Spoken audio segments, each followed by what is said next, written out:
So after that আমার চাচাতো ভাই আমাদের বাসায় থাকতে আসে for some reason, somehow maybe আমাকে লাইক করতো আর সামথিং। তখন আমি ক্লাস 3-তে উঠেছি। তো ও কত বড় হবে, মেবি 9-10-এ পড়ে এরকম হবে। আপনি তখন ক্লাস 1-এ? 3-তে পড়ি। 3-তে? বাসায় একদিন হঠাৎ স্কুল থেকে এসে দেখি ও বাসায়। ওই টাইমে যেটা হয়, আমাদের বাসায় একটা পার্মানেন্ট কাজের মেয়ে রাখা হয়। তো মেয়েটা নিজেই যথেষ্ট নাইসটি পারসন। এনিওয়ে, সো চাচাতো ভাই থাকতে আসে আমাদের বাসায়। তো একদিন আমাদের সবার রুম আলাদা, জর্জার রুম। আমাদের বাসায় 5টা বেডরুম অ্যান্ড জর্জার বেডরুম 4টার। বাট আমি তখন কার সাথে, কাজের মেয়েটা আমার সাথে ঘুমায় না, আমার রুমে ঘুমায়। তো আমি একদিন ঘুমিয়ে আছি, ঘুম থেকে ঘুমের মধ্যে আর কি হঠাৎ ফিল করি that someone is like embarrassed, had embraced me, something like that. তো আমি ঘুম ভেঙে যায়, পিছনে ফিরে দেখি যে আমার ভাইয়া। তো আই ওয়াজ লাইক, চিল্লাবো না, কান্না করবো না, কি করবো কিছু বুঝতেই পারি না। দেন আই ওয়াজ লাইক, ভাইয়া এখানে কি করো, হ্যান ত্যান। আমি উঠে বসে যাই। বসে যাওয়ার পরে তো বুঝতে পারে যে কাজের মেয়েটা নিচে ঘুমাচ্ছে। তো বুঝতে পারে যে আমি যদি এখন কিছু বলি তাহলে কাজের মেয়েটা উঠে যাবে, আম্মু চলে আসবে। অ্যান্ড যাই হোক, তো ওদিনও চলে যায়, ওদিন চলে যায়। পরের দিন শুক্রবার দিন সবাই বাসায় ছিল। What was his response? আপনি তো ওকে জিজ্ঞেস করলেন যে তুমি এখানে কি করো? হ্যাঁ, তুমি এখানে কি করো? এমনি আসছি, নাথিং, লাইক চলে যায়, উঠে চলে যায়। পরের দিন শুক্রবার দিন সবাই বাসায় ছিল। তো আমরা ছাদে গিয়েছি। আমাদের ছাদটা খুব সুন্দর, গাছ লাগানো চারিদিকে, বসার মতো স্পেস আছে, টেবিল আছে। যাই হোক, তো ওখানে আম্মু চা করে নিয়ে গেছে, সবাই চা খাচ্ছে, ভাইয়াও গিয়েছে উপরে। ছাদটা 2টো ছাদ, একটা হচ্ছে চিলে কোঠার একটা ছাদ আছে আর মেইন ছাদটা নিচে। তা আমি আর আমার কাজের মেয়েটা চিলে কোঠার ছাদে উঠেছি। আমার বেস্ট ফ্রেন্ড সবসময় ছিল কাজের মেয়েরা। যারাই কাজের মেয়েরা আসতো তারাই আমার বেস্ট ফ্রেন্ড, বিকজ কেউ তো সাথে থাকে না, ওরাই সাথে থাকে। তো ওকে নিয়ে আমি ছাদে বসে আছি। তো ভাইয়া উপরে উঠছে, উঠে আমার কাঁধে হাত রেখে বললো, পড়াশোনা কেমন চলে, হ্যান ত্যান। বললাম হ্যাঁ ভালো। বলতেছে কোনো ম্যাথে প্রবলেম হলে আমাকে দেখাও, ইত্যাদি ইত্যাদি কথা বলতেছে। And he tried the same thing that I faced with that driver. He was trying to touch some of my private parts. তো কাজের মেয়েটা এটা বুঝতে পারে, বিকজ আমার থেকে বেশ বড়। তো আমাকে বলে, আপু চলে নিচে চলে যাই। তো আসসালামু আলাইকুম, আমি কথার বয়স কত? 18 up. 18 আপ মানে কি 19 চলছে নাকি 18 আপ হয়ে কয়েক মাস? 19 চলছে, 18 শেষ হয়েছে এবছর আর কি। এবছর শেষ হয়েছে, ওকে। 18 বছরের কথা বা 19 বছরের পড়ুয়া কথা আমাদের সঙ্গে রয়েছেন, শুনি, মানে একেবারেই ছোটবেলা থেকে যেখান থেকে বলার আছে। একটু বাবা মার কথা দিয়ে শুরু করি, as I am coming from them. আব্বু খুব ছোটবেলায় আমার দাদা মারা যান। আমার বাবা তখন পৃথিবীতে আসেননি, অর্থাৎ আমার দাদির পেটে থাকা অবস্থায় আমার দাদা মারা যান। আচ্ছা। তো আব্বুর জন্ম হয় মুক্তিযুদ্ধের প্রায় 6 years আগে। সো অ্যাট দ্যাট পিরিয়ড আমাদের দেশের অবস্থা আনস্টেবল ছিল, অ্যান্ড আব্বুর ফ্যামিলি যথেষ্ট গরিব ছিল বলতে গেলে, যাকে বলা যায়। সো আব্বুর বাড়ি হচ্ছে বরিশাল, অ্যান্ড সেখান থেকে উনি ঢাকায় আসেন। তখন ওনার 13 বছর বয়স যখন উনি ঢাকায় চলে আসেন, বিকজ বাড়িতে কোনো কিছুরই ফ্যাসিলিটিস ছিল না, এখনো নাই, আমরা কখনো যাই না আমাদের বাড়িতে। তো ওই সময় উনি ঢাকায় আসেন এবং একটা লাইফ লিড করার জন্য যতটুকু কাজ করার দরকার তাই সবই করেন। ইভেন দো যদি বলি ঠেলা গাড়ি পর্যন্ত তার সেটা। এই গল্পটা আপনি পরবর্তীতে শুনেছেন কার কাছে? হ্যাঁ, বাবার কাছ থেকে শুনেছি। My dad is one of my friends, best friends. Beautiful. Okay, so আসে এবং আস্তে আস্তে উনি এখানে থেকে পড়াশোনা করে। ঢাকা ভার্সিটি থেকে উনি অনার্স মাস্টার্স করেন।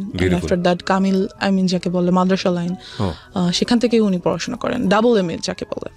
তো উনি ওটা থেকে উনি বেশ ভালো একটা জব পায়, অ্যান্ড গুড স্যালারি। এই গেল বাবা। আম্মুদের ফ্যামিলিও খুব যে রিচ ছিল তা না, but they were quite good. আম্মু ঢাকায় চলে আসে খুব ছোট বয়সে, ওয়েন অনার্সে এসে ঢাকায় ভর্তি হয়। এখান থেকে উনিও ঢাকা ভার্সিটি থেকে অনার্স মাস্টার্স করেন, অ্যান্ড দেন LLB করেন, অ্যাডভোকেটশিপ নেন। So both of them, as you can see, both of them are educated, so they are busy. An educated person can't sit at home, never. আমার মনে হয় বাবা মাকে দেখে। তো অফিস, আর আমি হওয়ার পর থেকে আমার খালামুনির কাছে থাকি। You were the first child? Yeah, I'm the first child. Okay. আমার পর আমার একটা ছোট বোন আছে। Age gap? Age gap 8-9। তো এই আম্মু আমাকে, আমার খালামণির বাসা ছিল তখন আমাদের বাসা থেকে বেশ দূরে আর কি, অনেকটুকু দূরে। সেখানে আমাকে রেখে আম্মু অফিসে যেত, বিকজ কোনো অপশনস ছিল না। আফটার দ্যাট খালামণিরও বিয়ে হয়ে যায়, জব হয়ে যায়, সো আমি একাই হয়ে যাই বাসায়। কোন বয়সের কথা বলছেন বা কোন ক্লাসে পড়েন তখন? নার্সারি। নার্সারিতে পড়েন, maybe, মানে আপনি yeah. রিয়েলাইজ করতেন বিষয়গুলো? অফকোর্স আমি এখনো সবকিছু স্পষ্ট মনে করতে পারি, everything, because I felt all of those things happen with me anyways. তো আম্মু আমাকে বাসায় একাই রেখে চলে যেতেন। আমরা যে বিল্ডিংটাতে তখন থাকতাম, ভাড়া থাকতাম, ওখানে 7তলা বিল্ডিং এর অনেক বাচ্চা কাছে ছিল, যা হয় সবার সাথে খেলাধুলা করতাম। আর মেইনলি আমি ছেলেদের সাথে বেশি খেলাধুলা করতাম ছোট থেকে। আমার কাছে হাড়ি পাতিল খেলা তেমন বেশি পছন্দের ছিল না, বরং ফুটবল ক্রিকেট বেশি পছন্দের ছিল। অনেক কাটাছেড়া করতাম। এই যেহেতু আম্মু আব্বু নেই, বারণ করার কেউ নেই, আমি আমার মতো। তো সেই থেকে দেখা যায় আমি একা, সবাই তো জানে সেটা, আমি বাসায় একা। এখানে একটা ট্র্যাজেডি বলি, সেটা হচ্ছে আমার যে বড় খালামণি, তার ছোট মেয়ে, she is also now very happy, but at that moment she had lots of relationships and she used to talk about all this. কোথাও গেলে, কারোর সাথে দেখা করতে গেলে আমাকে নিয়ে যেত। So I used to like, আমি মাত্র নার্সারিতে পড়তাম, এগুলো নিশ্চয়ই এত কিছু বোঝার মতো মেন্টালিটি হয়নি। She had lots of relationship, মানে একদিন এক ছেলের সঙ্গে দেখা করতে যেত, রাইট, দেখা করতে যেত। এবং আমাকে স্কুল থেকে যখন উনি নিয়ে আসতেন বাসায়, তখন দেখা করতে যেতাম।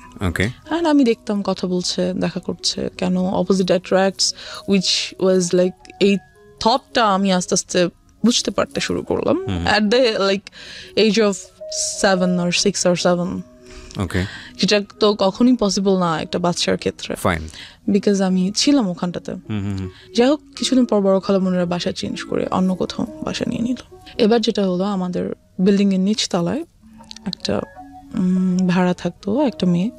আমাদের বাসা যেহেতু খালি থাকতো অলওয়েজ, ওর বয়ফ্রেন্ডকে আমাদের বাসায় নিয়ে আসতো। এটা আপনার ফ্যামিলি মেম্বাররা জানতো? না, জানতো না, কেউ জানতো না। নিয়ে আসতো বলতে কি, মানে আপনি যখন ফ্রি থাকতেন তখন আসতো? আমি ফ্রি বলতে ওর বয়ফ্রেন্ডকে নিয়ে আমাদের বাসায় আসতো কথা বলার জন্য আর সামথিং। তো আমাদের বাসায় 2টো রুম ছিল, ভাড়া যেহেতু ছিলাম 2টো রুম ছিল। সামনে ড্রয়িং রুম, মাঝখানে একটা ছোট ডাইনিং, আর ভিতরে একটা বেডরুম। তো ওই বেডরুমটাতে ও বয়ফ্রেন্ডকে নিয়ে থাকতো। আর ওটার যেটা মেইন প্রবলেম, সেটা হচ্ছে লাগানো যায় না দরজাটা। তো I use to see whatever they use to do, and mention করেই দেই, they use to have physical relationships over there. And আমি দেখতাম, ফিল করতাম লাইক কেন হচ্ছে এটা, বোঝার চেষ্টা করতাম, বা ইটস সামথিং। কিন্তু আপনি কি ওটা আপনার ফ্যামিলি মেম্বারকে নোট করতেন কখনো, যে তোমরা যখন বাসায় থাকো না তখন? করতে পারিনি, এটারও একটা রিজন আছে।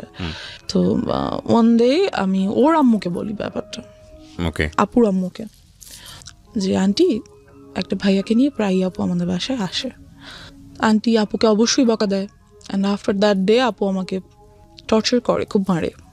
যখন আম্মু অফিসে চলে যায়, আপু এসে আমাকে খুবই মারে। আমি একটা জিনিস বুঝতে পারছি না, যে আপনার বাবা মা যখন বাসায় থাকছে না তখন আপনাকে গাইডেন্স দিচ্ছে কে?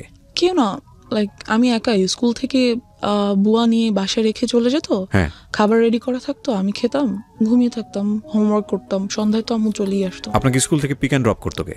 বুয়া, একটা বুয়া ছিল বাসায়, যে বাসার কাজকর্ম করতো। আর আপনার বাসায় আপনি যখন একা থাকতেন তখন আপনার বাসার আশেপাশের লোকজনের ইজি এন্ট্রান্স ছিল? ইয়া, কোয়াইট, আমার কাছে মানে অ্যাবসার্ড মনে হচ্ছে না? তাই তো, কারণ একটা বাসায় একটা মেয়েকে রেখে এসেছি আমি, আশেপাশের লোকজন ঢুকছে বাসায়।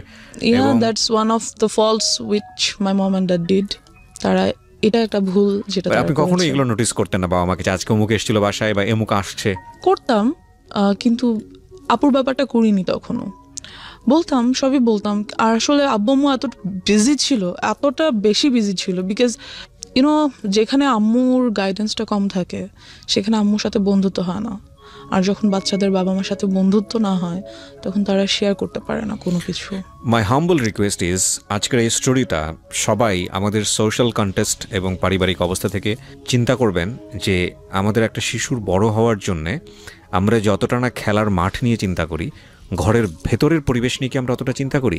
এটা খুব খুব খুব important. It's a very serious issue, এবং আমার মনে হয় আজকে ওই জায়গাগুলোকে আমাদের সবার নক করা উচিত। বিকজ ওর লাইফে যেটা ঘটেছে সেটা আরেকজনের লাইফে ঘটুক, আমরা এটা চাই না। It's a social learning, it's a family learning. Okay, এবং আমি ওকে স্যালুট জানাই যে ও নিজেকে এক্সপোজ করে অন্তত আরও 10টা ফ্যামিলিকে সতর্ক করার জন্য এখানে এসছে। জি, তারপর কি হলো? আপনাকে খুব মারলো? হ্যাঁ, খুব মারলো। আমি ভাবলাম আম্মুকে বলবোই যে আপু আমাকে এত মারছে, অ্যান্ড শি টোল্ড মি যে আমি এটা কাউকে বলতে পারবো না, যদি বলি সে আমাকে মেরেই ফেলবে, as I was a child. আর আম্মুকে আমি বললাম ব্যাপারটা যে আম্মু, আপু তো একটা ভাইয়াকে নিয়ে মাঝে মাঝে বাসায় আসে। আম্মু জিজ্ঞেস করলে সে কি করে, কেন আসে, তুমি আসতে দাও কেন, গেট লাগিয়ে রাখো না কেন, ঢুকতে দাও কেন? বললাম আপু আমাকে খুব মারে, বকা দেয়, না ঢুকতে দিলে খুব রাগ করে। তো আম্মু এই ব্যাপারটা নিয়ে ওনাদের সাথে কথা বললো, ওই আপুর ফ্যামিলির সাথে। বলার পর যেটা হলো যে তুমুল ঝগড়া দুই ফ্যামিলির মধ্যে। ওরা কি খুব পাশাপাশি ছিল আপনাদের? হ্যাঁ, আমরা ছিলাম 4 তলায়, ওরা ছিল নিচতলায়। আচ্ছা। এই তো খুবই ঝগড়া লাগলো। পরবর্তীতে যে আমাদের বাড়িওয়ালা, উনি আমাদেরকেই বের হয়ে যেতে বললো, যেখানে বের হওয়ার কথা ওদের, অ্যাজ ফল্টটা ওদের ছিল, আমার না, বাট আমাদেরকে বের হয়ে যেতে বললো। সো আমরা সামহাও প্রবলেমটা সলভ হলো, ইস্যুটা ঠান্ডা হলো, আপুটার আমাদের বাসায় আসে না। ওকে।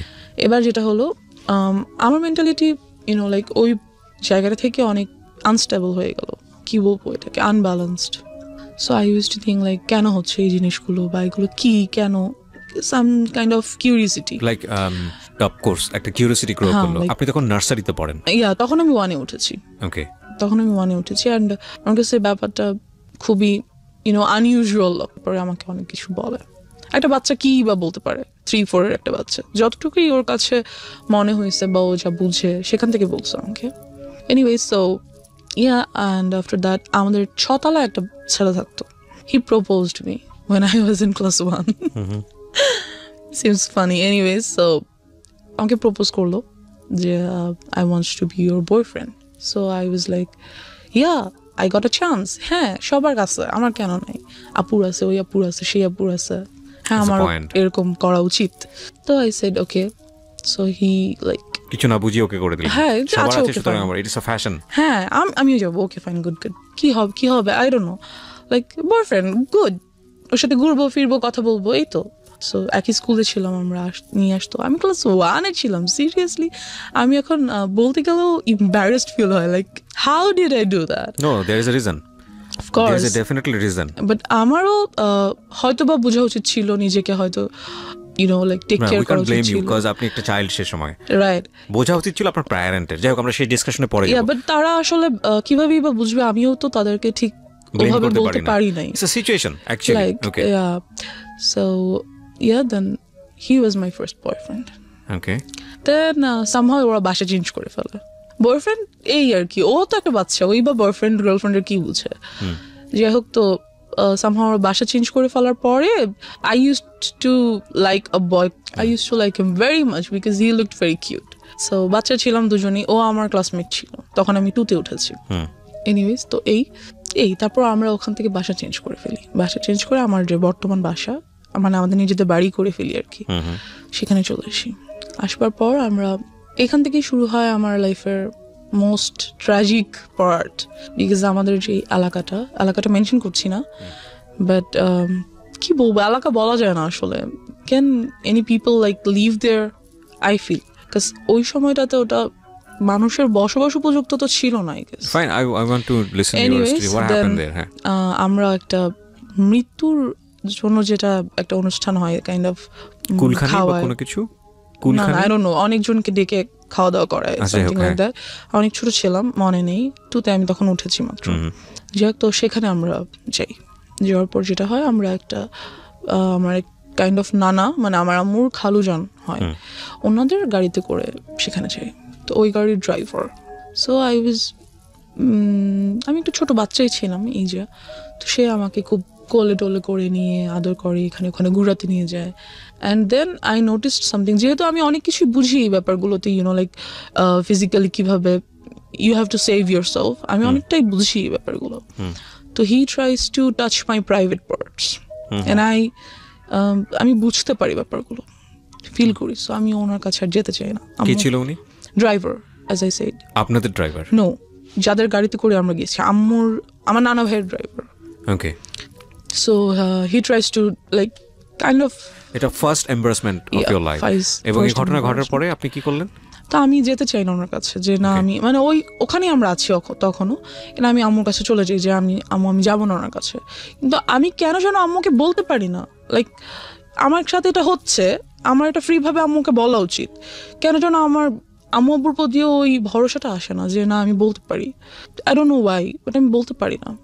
সো আম্মুকে আমি বলি যে আমার ওনাকে ভালো লাগছে না, আমি ওনার কাছে যাবো না। দেন আমরা ওখান থেকে চলে আসি, অ্যান্ড খুবই ট্রিক করে উনি আম্মু আব্বুর নাম্বারটা নিয়ে নেয়, ফোন নাম্বারটা নিয়ে নেয়, যে হ্যাঁ আমরা কোথাও যেতে হলে আমাকে ফোন দিবেন, আসবো হ্যান ত্যান ফ্যান। যদিও উনি কিন্তু আমার নানা ভাইয়ের পার্সোনাল ড্রাইভার। ওকে। সো বলে যে হ্যাঁ হ্যাঁ প্লিজ যাবো হ্যান ত্যান ফ্যান। তারপর আমার নাম্বারটা দিয়ে দেয়, এবং আরও 2বার আমরা 2টো জায়গায় যাই এবং ওনাকে সাথে করে নিয়ে যাওয়া হয়। আচ্ছা। সো এই হচ্ছে আমার first harassment or something like that. Secondly যেটা হয়, এবং এটা আপনি কাউকে বলেননি? না, এটা আমি কাউকে বলিনি। ইভেন এখনো পর্যন্ত আব্বু আম্মুকে আমি এইভাবে বলিনি। ফার্স্ট টাইম আপনি আজকে বললেন এখানে? আমি যাই বলছি কাইন্ড অফ ফার্স্ট টাইমই, কাউকে বলিনি। This is very unlucky for us, cause আমাদের সোসাইটিতে, আমাদের পরিবারে চাইল্ড সেক্সুয়াল অ্যাবিউজ এটার যে রেট, এটা খুবই অ্যালার্মিং। আপনারা পত্রপত্রিকায় পড়েন এইসব ঘটনা, খুব এক্সট্রিম লেভেলে যখন চলে গিয়ে একটা বড় ধরনের ক্ষতি হয়ে যায়, তখন সেটা পত্রপত্রিকায় বা সংবাদ টেলিভিশন জায়গাগুলোতে চলে আসে। কারণ বিহাইন্ড দ্য সিন এইগুলো যে কতদিন ধরে এই একটা মেয়ে বা একটা শিশু বা একটা নারী কিভাবে নির্যাতনের শিকার হয়, কিভাবে তাদের মেন্টালি তাদেরকে মানে ভয়ঙ্কর রকমভাবে ড্যামেজ করে ফেলা হয়, আমি জানি না। আমার মনে হয় এই জিনিসগুলোকে আরও বেশি করে এক্সপোজ করা উচিত, বলা উচিত। কজ আমি ভিকটিম, আমি কেন এটা বলতে পারবো না? কোথায় সমস্যা? ট্যাবুটা কোথায়? মানে আমাকে কেউ একজন সেক্সুয়ালি হ্যারাসমেন্ট করেছে, আমাকে কেউ একজন ফিজিক্যালি অ্যাবিউজড করেছে, অথচ সেটা নিয়ে আমি সোসাইটিতে মুখ খুলতে পারবো না, সেটা নিয়ে আমি বলতে পারবো না। কি আশ্চর্য মেন্টালিটি! মানে সেটা নিয়ে বললে আমার দিকেই আঙুল তোলা হবে, সেটা নিয়ে বললে আমাকেই মনে করা হবে মেয়েটা খারাপ বা ছেলেটা খারাপ বা ওনার ফ্যামিলি খারাপ। কি ভয়ঙ্কর রকম মানে বাজে মেন্টালিটি আমাদের সমাজের। কিন্তু এই যে আমাদের এই মেন্টালিটিটা, এটাই কিন্তু যুগের পর যুগ এই প্রবলেমগুলো কীভাবে জিয়ে রেখেছে। আজকে যদি পরিবারের কাছে এই মেয়েটা এতটা বেশি সাবলীল হতো, আজকে যদি ওর বলার ক্ষমতা তৈরি হতো, ওকে যদি এনভায়রনমেন্টটা দেওয়া হতো, তাহলে ওর শৈশবটা হয়তো বা এরকম হতে পারতো না। কজ ও বলেছে একটু আগে যে দিস ইজ দ্য নাম্বার 1। আরও কী যে অপেক্ষা করছে আপনাদের জন্য, আপনারা একটু শুনুন, তাহলে বুঝতে পারবেন। জি বলুন। তারপর যেটা হয়, তো ওই ড্রাইভারের সাথে আমাদের আর দেখা হয় না। Anyways he is vanished somehow. So after that আমার চাচাতো ভাই আমাদের বাসায় থাকতে আসে for some reason. Somehow maybe আমাকে লাইক করতো আর সামথিং। তখন আমি ক্লাস 3-তে উঠেছি। তো ও কত বড় হবে, মেবি 9-10-এ পড়ে, এরকম হবে। আপনি তখন ক্লাস 1-এ? 3-তে পড়ি। 3-তে? বাসায় একদিন হঠাৎ স্কুল থেকে এসে দেখি ও বাসায়। ওই টাইমে যেটা হয়, আমাদের বাসায় একটা পার্মানেন্ট কাজের মেয়ে রাখা হয়। তো মেয়েটা নিজেই যথেষ্ট ন্যাস্টি পার্সন। এনিওয়ে, সো চাচাতো ভাই থাকতে আসে আমাদের বাসায়। তো একদিন আমাদের সবার রুম আলাদা, জর্জার রুম। আমাদের বাসায় 5টা বেডরুম, অ্যান্ড জর্জার বেডরুম 4টার। বাট আমি তখন কার সাথে, কাজের মেয়েটা আমার সাথে ঘুমায়, মানে আমার রুমে ঘুমায়। তো আমি একদিন ঘুমিয়ে আছি, ঘুম থেকে ঘুমের মধ্যে আর কি হঠাৎ ফিল করি that someone is like embarrassed, had embraced me, something like that. তো আমি ঘুম ভেঙে যায়, পিছনে ফিরে দেখি যে আমার ভাইয়া। তো আই ওয়াজ লাইক, চিল্লাবো না, কান্না করবো না, কি করবো বুঝতেই পারি না। দেন আই ওয়াজ লাইক, ভাইয়া এখানে কি করো, হ্যান ত্যান। আমি উঠে বসে যাই। বসে যাওয়ার পরে তো বুঝতে পারে যে কাজের মেয়েটা নিচে ঘুমাচ্ছে। তো বুঝতে পারে যে আমি যদি এখন কিছু বলি তাহলে কাজের মেয়েটা উঠে যাবে, আম্মু আব্বু চলে আসবে, অ্যান্ড যাই হোক, তো ওদিনও চলে যায়। ওদিন চলে যায়। পরের দিন, শুক্রবার দিন, সবাই বাসায় ছিল। What was his response? আপনি তো ওকে জিজ্ঞেস করলেন যে তুমি এখানে কি করো? হ্যাঁ, তুমি এখানে কি করো? এমনি আসছি, নাথিং, লাইক চলে যায়, উঠে চলে যায়। পরের দিন, শুক্রবার দিন, সবাই বাসায় ছিল। তো আমরা ছাদে গিয়েছি। আমাদের ছাদটা খুব সুন্দর, গাছ লাগানো চারিদিকে, বসার মতো স্পেস আছে, টেবিল আছে, যাই হোক। তো ওখানে আম্মু চা করে নিয়ে গেছে, সবাই চা খাচ্ছে, ভাইয়াও গিয়েছে উপরে। ছাদটা 2টো ছাদ, একটা হচ্ছে চিলে কোঠার একটা ছাদ আছে, আর মেইন ছাদটা নিচে। তো আমি আর আমার কাজের মেয়েটা চিলে কোঠার ছাদে উঠেছি।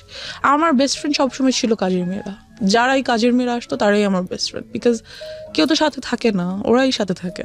তো ওকে নিয়ে আমি ছাদে বসে আছি। তো ভাইয়া উপরে উঠছে, উঠে আমার কাঁধে হাত রেখে বললো, পড়াশোনা কেমন চলে, হ্যান ত্যান। বললাম হ্যাঁ ভালো। বলতেছে কোনো ম্যাথে প্রবলেম হলে আমাকে দেখাও, ইত্যাদি ইত্যাদি কথা বলতেছে। And he tried the same thing that I faced with that driver. He was trying to touch some of my private parts. তো কাজের মেয়েটা এটা বুঝতে পারে, বিকজ আমার থেকে বেশ বড়। তো আমাকে বলে, আপু চলে নিচে চলে যাই। তো আমিও ফিল করছিলাম সো আই ওয়াজ লাইক হ্যাঁ নিশ্চয়, বাট ভাইয়া আমাকে যেতে দিচ্ছে না। সো না থাকো, এখানে কত সুন্দর লাগছে, পরিবেশটা ভালো লাগছে, যেতে দিচ্ছে না। এই গেল সামহাও। তো আমি চলে আসি নিচে, কিছুক্ষণ বাদে চলে আসি। তাই আম্মুকে বলি ব্যাপারটা, যে আম্মু ভাইয়া আমার সাথে, আমি আম্মুকে ডাইরেক্টলি বলি যে আম্মু ভাইয়া আমার প্রাইভেট পার্স টাচ করার চেষ্টা করে। এটা বলার পর আমার চাচার সাথে আর কি আব্বুর তুমুল ঝগড়া হয়। ও তার মানে আলটিমেটলি আমি একবার বলে ফেলি, হ্যাঁ একবার বলি আম্মুকে, অ্যান্ড আম্মু আব্বুকে বলে, দেন তো ওদের সাথে খুবই ঝগড়া হয়। আর ওই ভাইয়াকে আমাদের বাসায় আসতে মানা করে দেয়। এখন ব্যাপার হচ্ছে আব্বু আম্মুই বা কি করবে, এতবার এতজন এত মানুষ, কয়জনকে বাসায় আসতে মানা করবে, কয়জনকে ধরে রাখবে, দরজা কি সবসময় বন্ধ রাখবে বাসার? এটা তো সম্ভব না। যাই হোক সামহাও ওটা চলে যায়। আমি তখন ক্লাস 3-তে, এবং আম্মু আমার জন্য একটা টিচার রাখে। আমার বাসায় কখনো টিচার ছিল না, আম্মুই পড়াতো। বাট তখন দেখা যায় যে আম্মু তখন অ্যাডভোকেটশিপটা ছেড়ে দেয়, ছেড়ে দিয়ে আম্মু একটা গভর্নমেন্ট জব নেয়। এতে করে যেটা হয় যে আম্মু খুবই বিজি হয়ে যায়। ওখানে তো অ্যাডভোকেটশিপে হচ্ছে কেস পাবো যাবো এরকম কিছু, পাবো না বাসায় আছি। বাট একটা জব ইজ 9 to 5 ডিউটি। আর আম্মুর যেই অফিসটা পড়ে যায় অনেক দূরে, সেখানে যেতেই প্রায় 1.5-2 ঘন্টার মতো লাগে। সো আমাকে একেবারেই টাইম দিতে পারে না। বাট তখন যেটা হয়, আমার খালামণিকে তারা আমাদের বাসায় নিয়ে আসে, খালামণি আর তার হাজব্যান্ডকে। অ্যান্ড আমার সেফটির জন্য আব্বু আম্মু তাদেরকে একটা ফ্ল্যাট গিফট করে দেয় আমাদের বাসায়, ওকে, যে যাতে আমার ছেলে মেয়েরা সেফ থাকে এই জন্য। তো খালামণিও জব করে, মেইন প্রবলেম এখানেই। তো দেখা যায় সেটা আসলে কি বলবো, সবসময় সবাই সব কিছু বুঝে না, ইউনো। অনেক সময় আমরা অনেক কিছু দেখেও দেখতে পারি না, ব্যাপারটা এরকম। প্রিয় শ্রোতা, জীবন গল্পের এখন পর্যন্ত সেরা কয়েকটি গল্প এবং রেডিওতে অপ্রকাশিত একটি গল্প, একটি বিশেষ গল্প নিয়ে এবারের বই প্রকাশ হতে যাচ্ছে জীবন গল্প পার্ট 2। যারা এই বইটি ঘরে বসেই সংগ্রহ করতে চান, কারণ অল্প সংখ্যক বই বাজারে আনা হয় প্রতি বছরই ফেব্রুয়ারি মেলাকে কেন্দ্র করে, বইমেলাকে কেন্দ্র করে, তারা ফোন দেবেন এই নাম্বারে। নাম্বারটি হচ্ছে boibajar.com-এর, এবং নাম্বারটি হচ্ছে 09611262020। আমি আবারও বলছি 09611262020। এই নাম্বারটিতে ফোন দিন। বইয়ের মূল্য রাখা হয়েছে সর্বসাকুল্যে 200 টাকা মাত্র। ওকে, যেখানটায় আমরা ছিলাম। যাই হোক, তো খালামণি থাকে, তো আমার জন্য একটা টিচার রাখা হয়। টিচারটাকে বলা হয় যে তুমি সন্ধ্যায় আসবো, কারণ আমি সন্ধ্যা বাসায় আসবো। আম্মু বলে যে আমি সন্ধ্যায় আসবো আর তুমিও সন্ধ্যায় আসবো। Your mom is lawyer. Yeah. That time উনি কি প্র্যাকটিসে ছিল? না, উনি তখন প্র্যাকটিস ছেড়েছে, মাত্র নিউ ছেড়ে একটা গভর্নমেন্ট জবে ঢুকলো। ওকে, তো ওনাকে বললো যে সন্ধ্যার পর আসতে, যেহেতু সন্ধ্যার পর আমার অফিস থেকে আসবে। এই তো আমাদেরকে আমার রুমে বসে পড়তে নিষেধ করে দেওয়া হলো।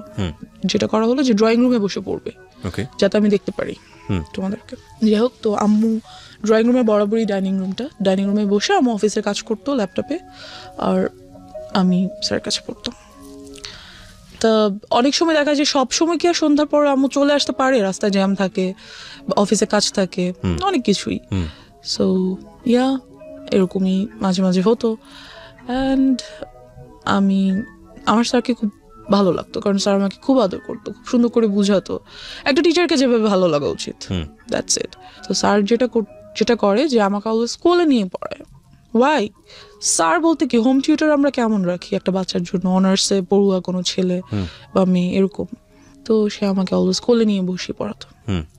ছোট থেকে আমি খুব হেলদি ছিলাম, so he used to do the same things.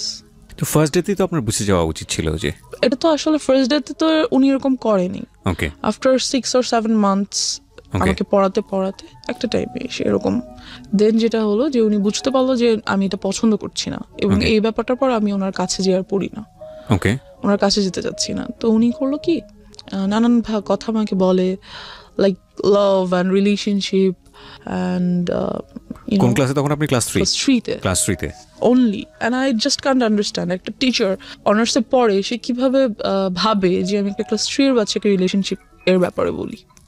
I don't know. তো and he said I want to be your boyfriend. একটা teacher, and I was like আমি আম্মুকে বলে দিব। তো বলতেছে বলো, তোমার আম্মু কখনোই বিলিভ করবে না। and he was right. আমি আম্মুকে বললাম আর আম্মু এটা বিলিভ করলো না। কাজ যে টিচারটা ছিল উনি আব্বু আম্মুর খুবই পরিচিত একজনের ছেলে ছিল, বেশ ঘনিষ্ঠ একজনের ছেলে। তো আম্মু এটা কেন বিলিভ করলো না? তারা কি বলতে চাইলো আপনাকে? বললো যে, আমি বললাম যে আম্মু স্যার আমাকে বলে স্যার যাতে আমার বয়ফ্রেন্ড হয়ে যায়। তো আমি বললাম আর তোমার সাথে মজা করেছে। Something like that. Note this kind of thing please. সাথে মজা করেছে, এটা কিছু না। তুমি স্যার কি এমনিতে তোমাকে কোনো কারণে like must something personal, so I said আমি ওই ব্যাপারে আর কিছু বলতে পারি না। আই ডোন্ট নো ওয়াই, আমি সবসময় এখানটাতে যে আটকে যাই, আম্মুকে বলতে পারি না কেন জানি। আচ্ছা, আপনি আমাকে একটু বলেন যে আগের যে দুটো ঘটনা আপনি আপনার ফ্যামিলিকে জানিয়েছিলেন, তারা কি আপনাকে কোনোভাবে ব্লেম করেছিল? না, করেনি বা ওরা সেটাকে ওভারকাম করার চেষ্টা করেছে। যেমন ভাইয়াকে বাসায় আসতে মানা করে দিল। এর আগে যে কাহিনীটা বললাম, সেটা তো ডেফিনেটলি তারা করেছে, আপনি এটা বলেছেন, কিন্তু থাকে না অনেক সময় আপনাকে দোষ দিয়ে দেওয়া, মেয়েদেরকে দোষ দিয়ে দেওয়া, এটা করেনি। না, আমার আব্বু এডুকেটেড পারসন, তারা বুঝতে পারে ব্যাপার। আচ্ছা ফাইন, তো আপনাকে কোনোভাবে কি বুঝিয়েছিল যে দেখো কোনটা গুড টাচ কোনটা ব্যাড টাচ, এবং এরকম হলে তোমার কি করতে হবে? এটা আমাকে বুঝায়নি। কারণ হচ্ছে আপনি নিজেও কি কোনো গ্লুমি সেন্সে ছিলেন যে আসলে কি হচ্ছে, কেনই বা এরকম হচ্ছে? আমি অফ কোর্স ছিলাম। I was very confused because ওই পর্যন্ত আমি জানতাম না, যদি আমি সরাসরি বলি সেক্সুয়ালিটি কি, আমি জানতাম না। I didn't new, so I had to face them. So আপনাকে আপনার ফ্যামিলি মেম্বাররা ক্লিয়ার করেনি যে মা আসলে এই জিনিসটা এরা ট্রাই করছে, that is actually bad thing, so you have to be aware of? এটা কখনো বলেনি। সো আপনি যে থেকে একটা ধোঁয়াশার মধ্যে ছিলেন। আপনার কোয়ারি হতো না, বাবা মাকে জিজ্ঞেস করতেন না যে মা আসলে সবাই কেন এরকম করছে? হতো, বাট আমি কেমন করে মানে আমি কেন যেন আনকমফোর্টেবল ফিল করতাম ওই ব্যাপারটাতে জিজ্ঞেস করতে। লাইক আমার ভালো লাগতো না, বা আমি চেতাম না, বা চাইলেও পারতাম না, এরকম কিছু। ওকে, তো যাই হোক, তো স্যারকে বলা হলো। তো স্যার আমাকে 1.5 year পড়াইছে। তো অ্যাট দ্যাট টাইম যখন 1 year কাছাকাছি প্রায়, তো he gave me a love letter. সে সেখানে লিখেছে, আমি তোমাকে অনেক পছন্দ করি, তোমাকে আমি অনেক আদর করব, তুমি ঠিক মতো পড়াশোনা করো, বড় হও, দেন আমি তোমাকে বিয়ে করব, হ্যান ত্যান ফ্যান। তো আমি আম্মুকে দেখানোর পরিবর্তে সেটা আমার ফ্রেন্ডকে দেখালাম, স্কুল ফ্রেন্ডসদেরকে। তখন আমি পড়ি ক্লাস 3-তে। যে কাহিনীটা হলো সেটা হচ্ছে ওই ব্যাপারটা নিয়ে পুরো স্কুলে কাহিনী হয়ে গেল। তো যে ওই মেয়েটাকে ওর স্যার লাভ লেটার দিছে, অ্যান্ড প্রিন্সিপাল আম্মুকে ডাকলো। এবং কাহিনীটা এক জায়গায় লেগেছে আরেক জায়গায়, এরকম একটা অবস্থা। কাহিনীটা শুধু ওই পর্যন্তই হলো না যে লাভ লেটার হয়ে গেল, ওরা বিয়ে করবে, ওদের কতদিন পরে ওদের বেবি হবে, হ্যান ত্যান, বাচ্চারা যা করে নর্মালি, মানে বিশাল কাহিনী, পুরো স্কুল জানাজানি হয়ে গেল এটা। আম্মুকে কিন্তু আমি তখনও বলিনি, ইভেন দো লাভ লেটারটা আমি স্যারকে কোনো রিপ্লাইও করিনি, কিছুই না, বাট ব্যাপারটা পুরো স্কুলে কাহিনী হয়ে গেল। অ্যান্ড প্রিন্সিপাল ডাকলো আম্মুকে। সো আম্মু গেল, ক্লাস টিচার, প্রিন্সিপাল সবাই মিলে বললো আম্মুকে যে এরকম কি হয়েছে, আমরা তো জানি না, কেন স্কুলে এত গুজব, হ্যান ত্যান। যেটা ওদেরকে বলা হলো যে আপনি আপনার মেয়েকে স্কুল থেকে নিয়ে যান, ডিরেক্টলি বলা হলো যে নিয়ে যান স্কুল থেকে, আপনার মেয়ে আজে বাজে গল্প করে, ও বাকি বাচ্চাদেরকে নষ্ট করে ফেলবে। আমি কিছুই করি নাই, কি বা করবো, আর আমি বুঝি বা কি বলবো, বা কি আজে বাজে গল্প বা কি করবো। বাট যাই হোক, এরকমটা বলা হলো, অ্যান্ড ও স্কুল থেকে আমাকে নিয়ে আসা হলো, আম্মু নিয়ে আসলো, অ্যান্ড ওই টিচারটাকে বাদ দিয়ে দিল। দেন আপনি তো ফ্যামিলিকে বললেন যে ঘটনাটা কি ছিল? আমাকে লেটারটা দেখালাম। আচ্ছা, তারপর? That's it. তো লেটারটা দেখে আম্মু আমাকে কিছুই বললো না, কিছু জিজ্ঞেস করেনি, নাথিং। সে জাস্ট টিচারটাকে বাদ দিয়ে দিল। দিয়ে ইট ওয়াজ আ ওয়ান কাইন্ড অফ, আমি জানি না বাবা মায়ের ক্ষেত্রে আমি কি ওয়ার্ডটা ইউজ করবো, because they are just gifted from Allah. But see, আপনি যেদিন প্রথম দিন বলেছিলেন আপনার মাকে যে he wants to love me, ওই সময় যদি সে বিশ্বাস করে স্টেপটা নিয়ে নিত, তাহলে কিন্তু আজকে এইরকম একটা ডিজাস্টার হতো না আপনার লাইফে। সি, এটা কত বড় হচ্ছে। ও কিন্তু আপনারা একটা জিনিস খেয়াল করবেন ভেতরে গিয়ে, আমি বারবার ইন্টারাপ্ট করছি, ও বারবার এম্বারেস ফিল করছে ফ্রম ড্রাইভার, যে গেল ড্রাইভার, বাসায় আসলো কাজিন, আত্মীয় সম্পর্ক, সেও তাকেও বের করে দেওয়া হলো, ইভেন ইট ইজ টিচার, সেও চলে গেল। এবং কোথায় ক্ষতি হলো দেখেন, ওর স্কুল যেখানে ওর ফ্রেন্ডসরা আছে, যেখানে ওর অনেক বড় একটা বন্ডেজ তৈরি হয়েছে, সেখান থেকে ওকে কুইট করে নিয়ে আসতে হচ্ছে। তার মানে ওর এই জিনিসটা সম্পর্কে কীরকম ভয়াবহ একটা সেন্স ওর চাইল্ডহুডে গ্রো করছে। মানে আমরা কীরকম একটা সোসাইটিতে বসবাস করি। ওকে, তারপর? যে স্কুলটাতে আমি ছিলাম ওটা অনেক স্বনামধন্য স্কুল ছিল, আমরা মেনশন করতে চাই না, মেনশন করছি না, অনেক সিনারি বাংলাদেশে এরকম বিহাইন্ড আন্ডার দ্য সিন এরকম। হ্যাঁ, ওখান থেকে এসে আমার এলাকার একটা স্কুলে ভর্তি হতে হলো। ওকে, তো ওখানে ভর্তি হওয়ার পর যেটা হলো যে ওই টিচারটা যাকে আমি বাদ দিয়ে দিয়েছে, সে মাঝে মাঝে স্কুলের সামনে এসে দাঁড়িয়ে থাকে, অ্যান্ড এই ব্যাপারটাও আমি আম্মুকে বললাম। চিপস নিয়ে আসে, চকলেট নিয়ে আসে, বেলুনস নিয়ে আসে, হ্যান ত্যান। আম্মুকে অনার্সে পড়ুয়া, হ্যাঁ অনার্সে পড়বো, মেবি ফার্স্ট আর সেকেন্ড ইয়ারে পরে এরকম কিছু হবে। যাই হোক, তো নিয়ে আসে। তো আমি আম্মুকে বললাম যে আম্মু স্যার প্রতিদিন এসে দাঁড়িয়ে থাকে, আমাকে নিয়ে যেতে চায়, বাসায় পিছন পিছন আসে, বেলুন দেয়, চিপস চকলেট দেয়, হ্যান দেন। তো আম্মু করলো কি, আমাকে আনা নেওয়া করার জন্য একটা বুয়া রেখে দিল 1,000 টাকা বেতন দিয়ে, যাতে অ্যাটলিস্ট ওই লোকটা না দাঁড়িয়ে থাকে। এবার যে টিচারটা রাখলো ওর বাবা মা অনেক নিম্নমানের আর কি, খুব গরিব, তারা স্লামে থাকে। ওর বড় আপুর বিয়ে হয়ে গেছে, সেখানে একটা বেবি আছে, হাজবেন্ড ছেড়ে দিচ্ছে, লাইক ওদের ফ্যামিলিতে খুব ট্র্যাজেডি। বাট ওই ছেলেটা খুবই ব্রিলিয়েন্ট, অলওয়েজ স্কলারশিপে পড়াশোনা করছে। এখন অনার্সে যে উঠছে সেটাতে উনি ফ্রি পড়াশোনা করছে, ইংলিশের teacher. And as you can see I am quite good at English. বলবো just because of him? No, not like that. Not He like teaches that. you. Yeah, he taught me. He taught good, but one more tragedy over here.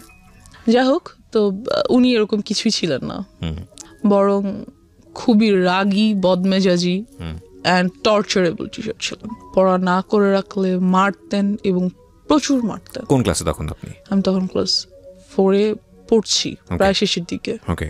যাই হোক, তো and একটা টাইমের পরে দেখা গেল যে পড়া না করার জন্য আমার সেক্সুয়ালি হ্যারাসড হতে হবে। মানে কি? What was the story? Tell me what was the first day স্টোরিটা কি ছিল?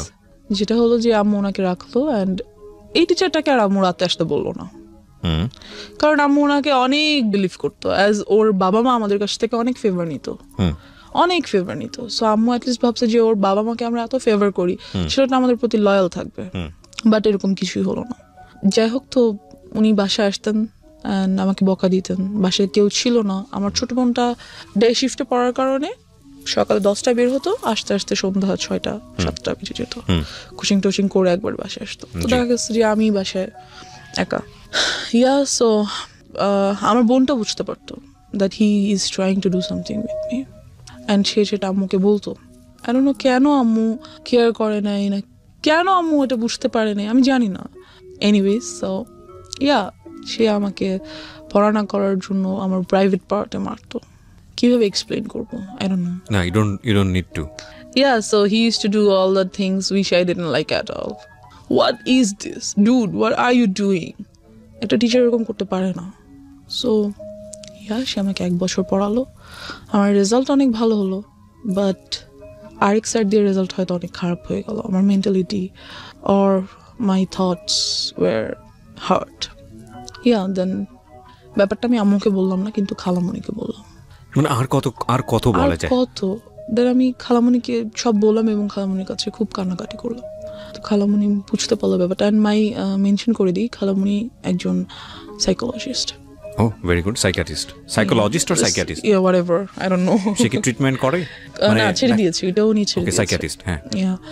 whatever. So আমি খালামণিকে বলার পরে খালামণি ব্যাপারগুলো আম্মুকে খুব ভালোভাবে শেয়ার করলো। আম্মু যেটা হলো যে বুঝার পরিবর্তে আম্মু খুব রাগ হয়ে গেল যে আমি কি করব, কয়টা টিচার চেঞ্জ করব, একটা আনছি এটাও বলে এটা, আরেকটা আনছি এটাও বলে এটা, সবগুলোকে বাদ দিচ্ছি। এটা কেউ আসলেই এরকম হচ্ছে, না কেউ পড়াশোনা করতে যাচ্ছে না? কি করব, কয়টা টিচার বাদ দিব, টিচার পাবো কোথায়? অ্যান্ড আমাদের যে এরিয়াটা ছিল সেখানে ভালো টিচার পাওয়াও খুব মুশকিলের ব্যাপার ছিল। So she was like fed up, আমি করবোটা কি? বাবাকে বলতে পারছে না, কেন বলতে, সে জানে কেন বলতে চাচ্ছে না বাবাকে ব্যাপারগুলো। অ্যান্ড এই টিচারটাকেও আম্মু বাদ দিয়ে দিল এক পর্যায়ে। যে বাদ দেওয়াতে যেটা হলো, বাদ দিবে আর কি, 1 মান্থ পর বাদ দিবে, এরকম, মানে মাসের শেষে তো বাদ দিতে হবে, এরকম কিছু। The biggest tragedy of my life. একদিন স্যার 1টা-1:30টার দিকে বাসায় আসলো। স্যার খুব ভালোভাবে জানে এই টাইমে আমাদের বাসায় কেউ থাকে না, এবং স্যারের বিকেল 5টার আগে আমাদের বাসায় ঢোকার নিষেধ। আম্মু বলে দিয়েছে তাকে যে তুমি আসবে না, বিকেলের আগে বাসায় আসবে না। বিকেলে আমার খালামণি বাসায় চলে আসে আর কি। তো সে যেটা করলো যে 1:30টার দিকে বাসায় আসলো। ওই সময় যেটা কাজের মেয়েটা আমার খালামণির বাচ্চাদেরকে নিয়ে তাদের ফ্ল্যাটে ঘুম পাড়াচ্ছে, আর আমার ফ্ল্যাটে আমি একা। তো কলিং বেল বাজলো, আমি গেট খুললাম। খোলার পর দেখলাম স্যার। বললাম স্যার এখন তো আমি পড়বো না, আমি তো মাত্র স্কুল থেকে এসেছি। তো সে বললো যে আমার আজকে অনেক কাজ আছে বিকালে, এখনই পড়া শেষ করতে হবে, তুমি বই নিয়ে আসো। তো অ্যাজ ইউজুয়াল আমি বই আনতে গেলাম আমার রুমে, যেহেতু আমার রুমে পড়া নিষেধ। কাজ আম্মু ড্রয়িং রুমে, আমার রুমে পড়া নিষেধ ছিল, ড্রয়িং রুমে পড়তে হতো। যাই হোক, তো আমি বই আনতে আমার রুমে যাই, and he enters the flat, আর উনি দরজাটা অফ করে দেয়, মেইন গেটটা অফ করে দেয়। মেইন গেট অফ করে না, মেইন গেটে চাপিয়ে দেয় আর কি, লাগিয়ে দেয়, চিটকরি লাগায় না। অ্যান্ড আফটার দ্যাট আমি আমার রুম থেকে বই আনতে যাই, আর উনিও আমার পিছনে পিছনে আমার রুমে চলে যায়। যেটা উনি করে সেটা হচ্ছে আমার রুমের দরজাটা আটকে দেয়। আটকে উনি আমাকে ফার্স্টে 2টা চড় দেয়, দিয়ে একটা লাথি মেরে খাটের মধ্যে ফেলে দেয়। যেটা করে, আমি স্কার্ট পরা ছিলাম অ্যান্ড ওটা উনি ছিঁড়ে ফেলে। আফটার দ্যাট উনি আমাকে আমার পায়ের উপরে পা দিয়ে হাঁটু দিয়ে বসে, আমার গলার উপরে কোলবালিশ দিয়ে দেয়, আর মুখটা খুব জোরে চেপে ধরে। So I was like stuck. হয়তো আল্লাহই কোনোভাবে হেল্প করছে আমাকে, যে ঠিক ওই টাইমটাতেই আমাদের মাঝখানের ফ্ল্যাটের এক ভাড়াটিয়া উপরে আসে, তার চিনি লাগবে। সো এসে উনি দেখে যে দরজায় টিচারের ছেলেদের জুতা, যেহেতু আমাদের বাসায় ছেলেদের জুতা আসে না, থাকে না কখনো। সো নক করা মাত্র দরজাটা খুলে যায়, ধাক্কা দেওয়া মাত্র ঢুকেই ফিল করে যে ভিতরে আমার রুমে কেউ আছে and something is going on. আমি হয়তো চিল্লাতে পারছিলাম না, বাট সাউন্ড তো করতে পারছিলাম, ধস্তাধস্তি তো করছিলাম। সো উনি বুঝতে পারে ব্যাপারটা, বুঝে উনি খুবই প্রচণ্ড জোরে আমার দরজায় নক করে অ্যান্ড স্যার নকটা শুনেই আমাকে ছেড়ে উঠে দাঁড়িয়ে দরজাটা খুলে টেবিলে চলে যায়, যে বসে থাকে অ্যান্ড আমার দিকে জাস্ট একবার তাকায়, লাইক আ লুক, আমাকে সাবধান করে দাও, হেই ডোন্ট ইউ ডেয়ার, কাউকে বলা যাবে না, সামথিং লাইক দ্যাট। তো আমি যেটা করি, আমি দৌড়ে আন্টিকে জড়িয়ে ধরি অ্যান্ড কান্না করে দিই, আন্টির কাছে কান্না করি খুবই, যে আন্টি আমাকে কোলে নিয়ে ওনাদের বাসায় চলে যায়। তখন আমি ক্লাস 5-এ পড়ি। নিয়ে যায় এবং জিজ্ঞেস করে কি হয়েছে। ইতিমধ্যে স্যার বাসা থেকে বেরোয় চলে যায়। এরকম একটা অ্যাটাক উনি কেন করলো? কোন ধরনের কোন আমি খালামণিকে বলেছি। ও, তার আম্মু যে তার মাকে বলেছে। ওনাকে কি বিষয়টা আগে থেকে নক দেওয়া হয়েছিল আপনার ফ্যামিলি থেকে, না তোমাকে বাদ দিয়ে দেওয়া হচ্ছে বা এরকম করে দিমাসি? Maybe, I don't know. অবশ্যই না হলে উনি এরকম করার তো কথা না। Okay, so what was his intents basically? কি কি চাচ্ছিল সে? যেহেতু জিনিসটা হয়তো সে ভাবছে যে আমাকে যেহেতু বাদ দিয়েই দিচ্ছে, আমার নামে একটা বদনাম হচ্ছেই, তাহলে বদনামটা কিছু না করে কেন হবে, আমি কিছু করি দেন হোক, মেবি সামথিং লাইক দ্যাট। কিছু যে সে করেনি তা তো না, কিছু তো সে করেছে, কিছুটার তো আর বদনাম হবে না। যখন বলে হবে তখন তো ফুল বদনামটাই হবে। সো সে চাইছে তো আমি ফুলই করি, কেন করবো না। তারপর কি হলো আপনার খালামণির সঙ্গে? খালামণি না, সরি, আন্টি পাশের বাসায় আন্টি। তো আমি খুব তখন তো বাসায় কেউ নেই, তো কান্নাকাটি করার পরে আম্মুকে আন্টির সাথে সাথে ফোন করলো। ফোন করে ব্যাপারটা বলার পরে আম্মু বললো, আচ্ছা ভাবি, ওকে আপনি আপনার কাছে রাখেন। আমি এতটাই ভয় পেয়ে গেছিলাম যে এর পরের 1 মান্থ আমি ঘুমাতে পারিনি রাতে। আপনার মা এসে কি করলো? মা এসে কি করবে, খুবই কান্নাকাটি করলো। আম্মু আমাকে জড়িয়ে ধরে, যেটা হলো what was your father role? উনি আসলে আব্বুকে আম্মু বলতো না, কারণ আম্মু জানে যে আব্বুকে যদি একটার কথা বলে আব্বু খুন করে ফেলবে সবাইকে, সামথিং লাইক দ্যাট। আব্বু অনেক ভালো, খুব কাম মাইন্ডেড, বাট যখন রাগ করে হি spares nobody, something like that. তো এই ব্যাপারটা আব্বুকে বললো, কারণ বলাই লাগবে, কিছু করার নেই, এত বড় একটা ঘটনা, রাইট? সো আব্বুকে বলার পর যেটা হলো, আব্বু বললো ওকে আমি পুলিশে দিয়ে দিব। ডেফিনেটলি দেওয়া উচিত, আমি ওকে রাখবোই না, ওর একটা কিছু করতেই হবে। যেটা করলো, লোকজন নিয়ে ওই মুহূর্তেই, যখন আব্বুকে বলা হলো অফিস থেকে আসার পর, ওই মুহূর্তেই ওদের বস্তিতে চলে যাওয়া হলো, যে ওদেরকে রাখবো না, ওই পুরো বস্তি আমি জ্বালা দিব। আব্বু ওয়াজ লাইক ফায়ার। সো গেল, লোকজন নিয়ে গেল। এখানে যেটা হলো, বাবা তুমি যে লোকজনকে বলবা, তোমার মেন্টালিটি আর মানুষের মেন্টালিটি এক না। আমি পুরো এলাকায় ফেমাস হয়ে গেলাম। ওনার শাস্তি হলো, অবশ্যই হলো, কিন্তু এখান দিয়ে যে ক্ষতিটা হলো যে ওনাকে অ্যারেস্ট করা হলো। আপনি যখন ক্লাস 5-এ? হ্যাঁ, পরে উনি অবশ্য জামিনে ছাড়া পেয়ে যায়। আচ্ছা, কেস ফাইল করা হয়েছিল তাহলে? হ্যাঁ, আমার নামে প্রচুর বদনাম হয়ে গেল। আমার কোনো বন্ধু বান্ধব হয় না, আমাদের বাসায় কেউ আসে না, আমার সাথে কেউ খেলে না। I was totally alone. যেটা হলো, আব্বু আম্মু আমাকে স্কুলে নিয়ে যেত, স্কুল থেকে নিয়ে আসতো, এরকম চললো কিছুদিন, লাইক 6 or 7 months এরকমটা চললো। তারপর যেটা হলো, আর কতদিন সম্ভব স্কুলে নিয়ে যাওয়া, নিয়ে আসা, তাদের খুব টাফ। আম্মুর অফিসে লাইক শোকজ করে দিবে এমন একটা ব্যাপার, চাকরিতে বাদ দিয়ে দিবে এমন একটা ব্যাপার হয়ে গেছে। বিকজ সো আম্মু ভাবলো যে অনেকদিন তো হয়েছে, এখন বোধহয় সবকিছু normal, we can be back in our normal life again. তারপর যেটা হলো, আমাদের বাড়িটা তখন ছিল 3 তলা, এরপর উপরে কাজ ধরা হবে আর কি। তো খুব মিস্ত্রি আসে বাসায়। তো আব্বু তো সভাপতি বাসায় থাকেন না, আম্মুও থাকেন না। তো তখন আমি মেবি 6-এ পড়ি। দেন আব্বুর একটা ব্যাপার কি, উনি খুব ইসলামিক মাইন্ডেড, আর উনি সবাইকে এক চোখে দেখে। মিস্ত্রিদেরকে পাশে বসে খাওয়ায়, ভাই কাউকে কখনো তুমি তুই নো, অলওয়েজ আপনি, respect. He is a golden soul, heaven soul. আমি কি বলবো, I just love him. Anyways, so এরকমই করতো ওই টাইমটাতে। তো মিস্ত্রি আসতো, তাদেরকে সেভাবে রেসপেক্ট করতো। সবাই এক হয় না, আপনার রেসপেক্টটা সবাই কিন্তু সমানভাবে নিতে পারে না, এটা সম্ভব না। তো আমাদের স্যানিটারি মিস্ত্রি, যে স্যানিটারি সাইটটা দেখতেন, ওখানকার হেড, ওই মিস্ত্রি গ্রুপটার হেড। তো উনি খুবই আসতেন বাসায়, খুবই আসতেন, আর আমাকে খুবই আদর করতেন। তো আমার ছোট বোনটা বাসায় না থাকার কারণে এগুলো থেকে ও খুব দূরে ছিল আর কি। যাই হোক, তো ও বাসায় ছিল না বলতে, ও তো যে বললাম ডে শিফটে থাকার কারণে 10টার দিকে সকালে বের হতো। ও আচ্ছা আচ্ছা, বাসায় ছিল না মনে হচ্ছে, তখন অন্য বাইরে স্কুলে ছিল। সো ওই ব্যাপারগুলো খুব একটা ফেস করতো না। তো ওই আঙ্কেলটা আসতো বাসায়, আমাকে আদর করতো, চকলেট নিয়ে আসতো, হ্যান ত্যান। একদিন যেটা হলো, রাতে উনি আসছে সাইড ভিজিটের জন্য, যে কিছু একটা প্ল্যান আছে ওনার, এটা বাবাকে বলবে। তো আমরা উপরে গিয়েছি, আম্মু, আব্বু, আমি, আমার ছোট বোন যায়নি, আমরা 3 জন গিয়েছি। তো উনি বলতেছে ব্যাপারগুলো। তো আব্বু সামহাও কিছু কারণে নিচে গিয়েছে, তো উনি আমাকে কোলে নিয়েছে। আমি কিন্তু তখন 6-এ পড়ি প্রায়। কোলে নেওয়ার মতো না, অনেক হেলদি, বেশ বড় হয়েছি, কোলে নেওয়া যায় না। তো উনি আমাকে কোলে নিল, আমি উঠবো না, উনি আমাকে জোর করে কোলে নিয়েছে, না আসো আম্মু, হ্যান ত্যান। উনি যেটা করলো, খুবই বাজেভাবে একটা কাজ করলো আমার সাথে, দ্যাট বলতে চাচ্ছি না। He did something very nasty, very nasty. And আমি ওই মুহূর্তে কান্না করে দিলাম, ওনার কোল থেকে লাফ দিয়ে কেন আমার হাঁটুর উপর পড়ে গেলাম। অ্যান্ড আম্মু গেল, কি হয়েছে। আঙ্কেল বললো যে না কিছু হয় নাই, আমার হাতে তো ঘড়ি ছিল, ঘড়ি তো বোধহয় ওর গায়ে লাগছে। আমি খুব কান্না করতেছি। আম্মু বললো, কি হয়েছে আম্মু, চলো নিচে নিয়ে আসলো আমাকে। যেটা হলো, ওদিন রাতে আমি আম্মুকে কিছু বললাম না, ঘুমিয়ে গেলাম। পরের দিন থেকে উনি এলাকায় নেই, ওনাকে আর পাওয়া যাচ্ছে না, বিকজ উনি বুঝতে পারছে যে আমি আম্মুকে বলবো। উনি আর এলাকায় নেই। তা আমি ব্যাপারটা আম্মুকে কিছুটা বললাম, সো ওনাকে তো আর পাওয়াই গেল না, কি আর করার। এই সব কিছু দিয়ে চলে গেল, এই হয়ে গেল হ্যারাসমেন্টের সাইড শেষ।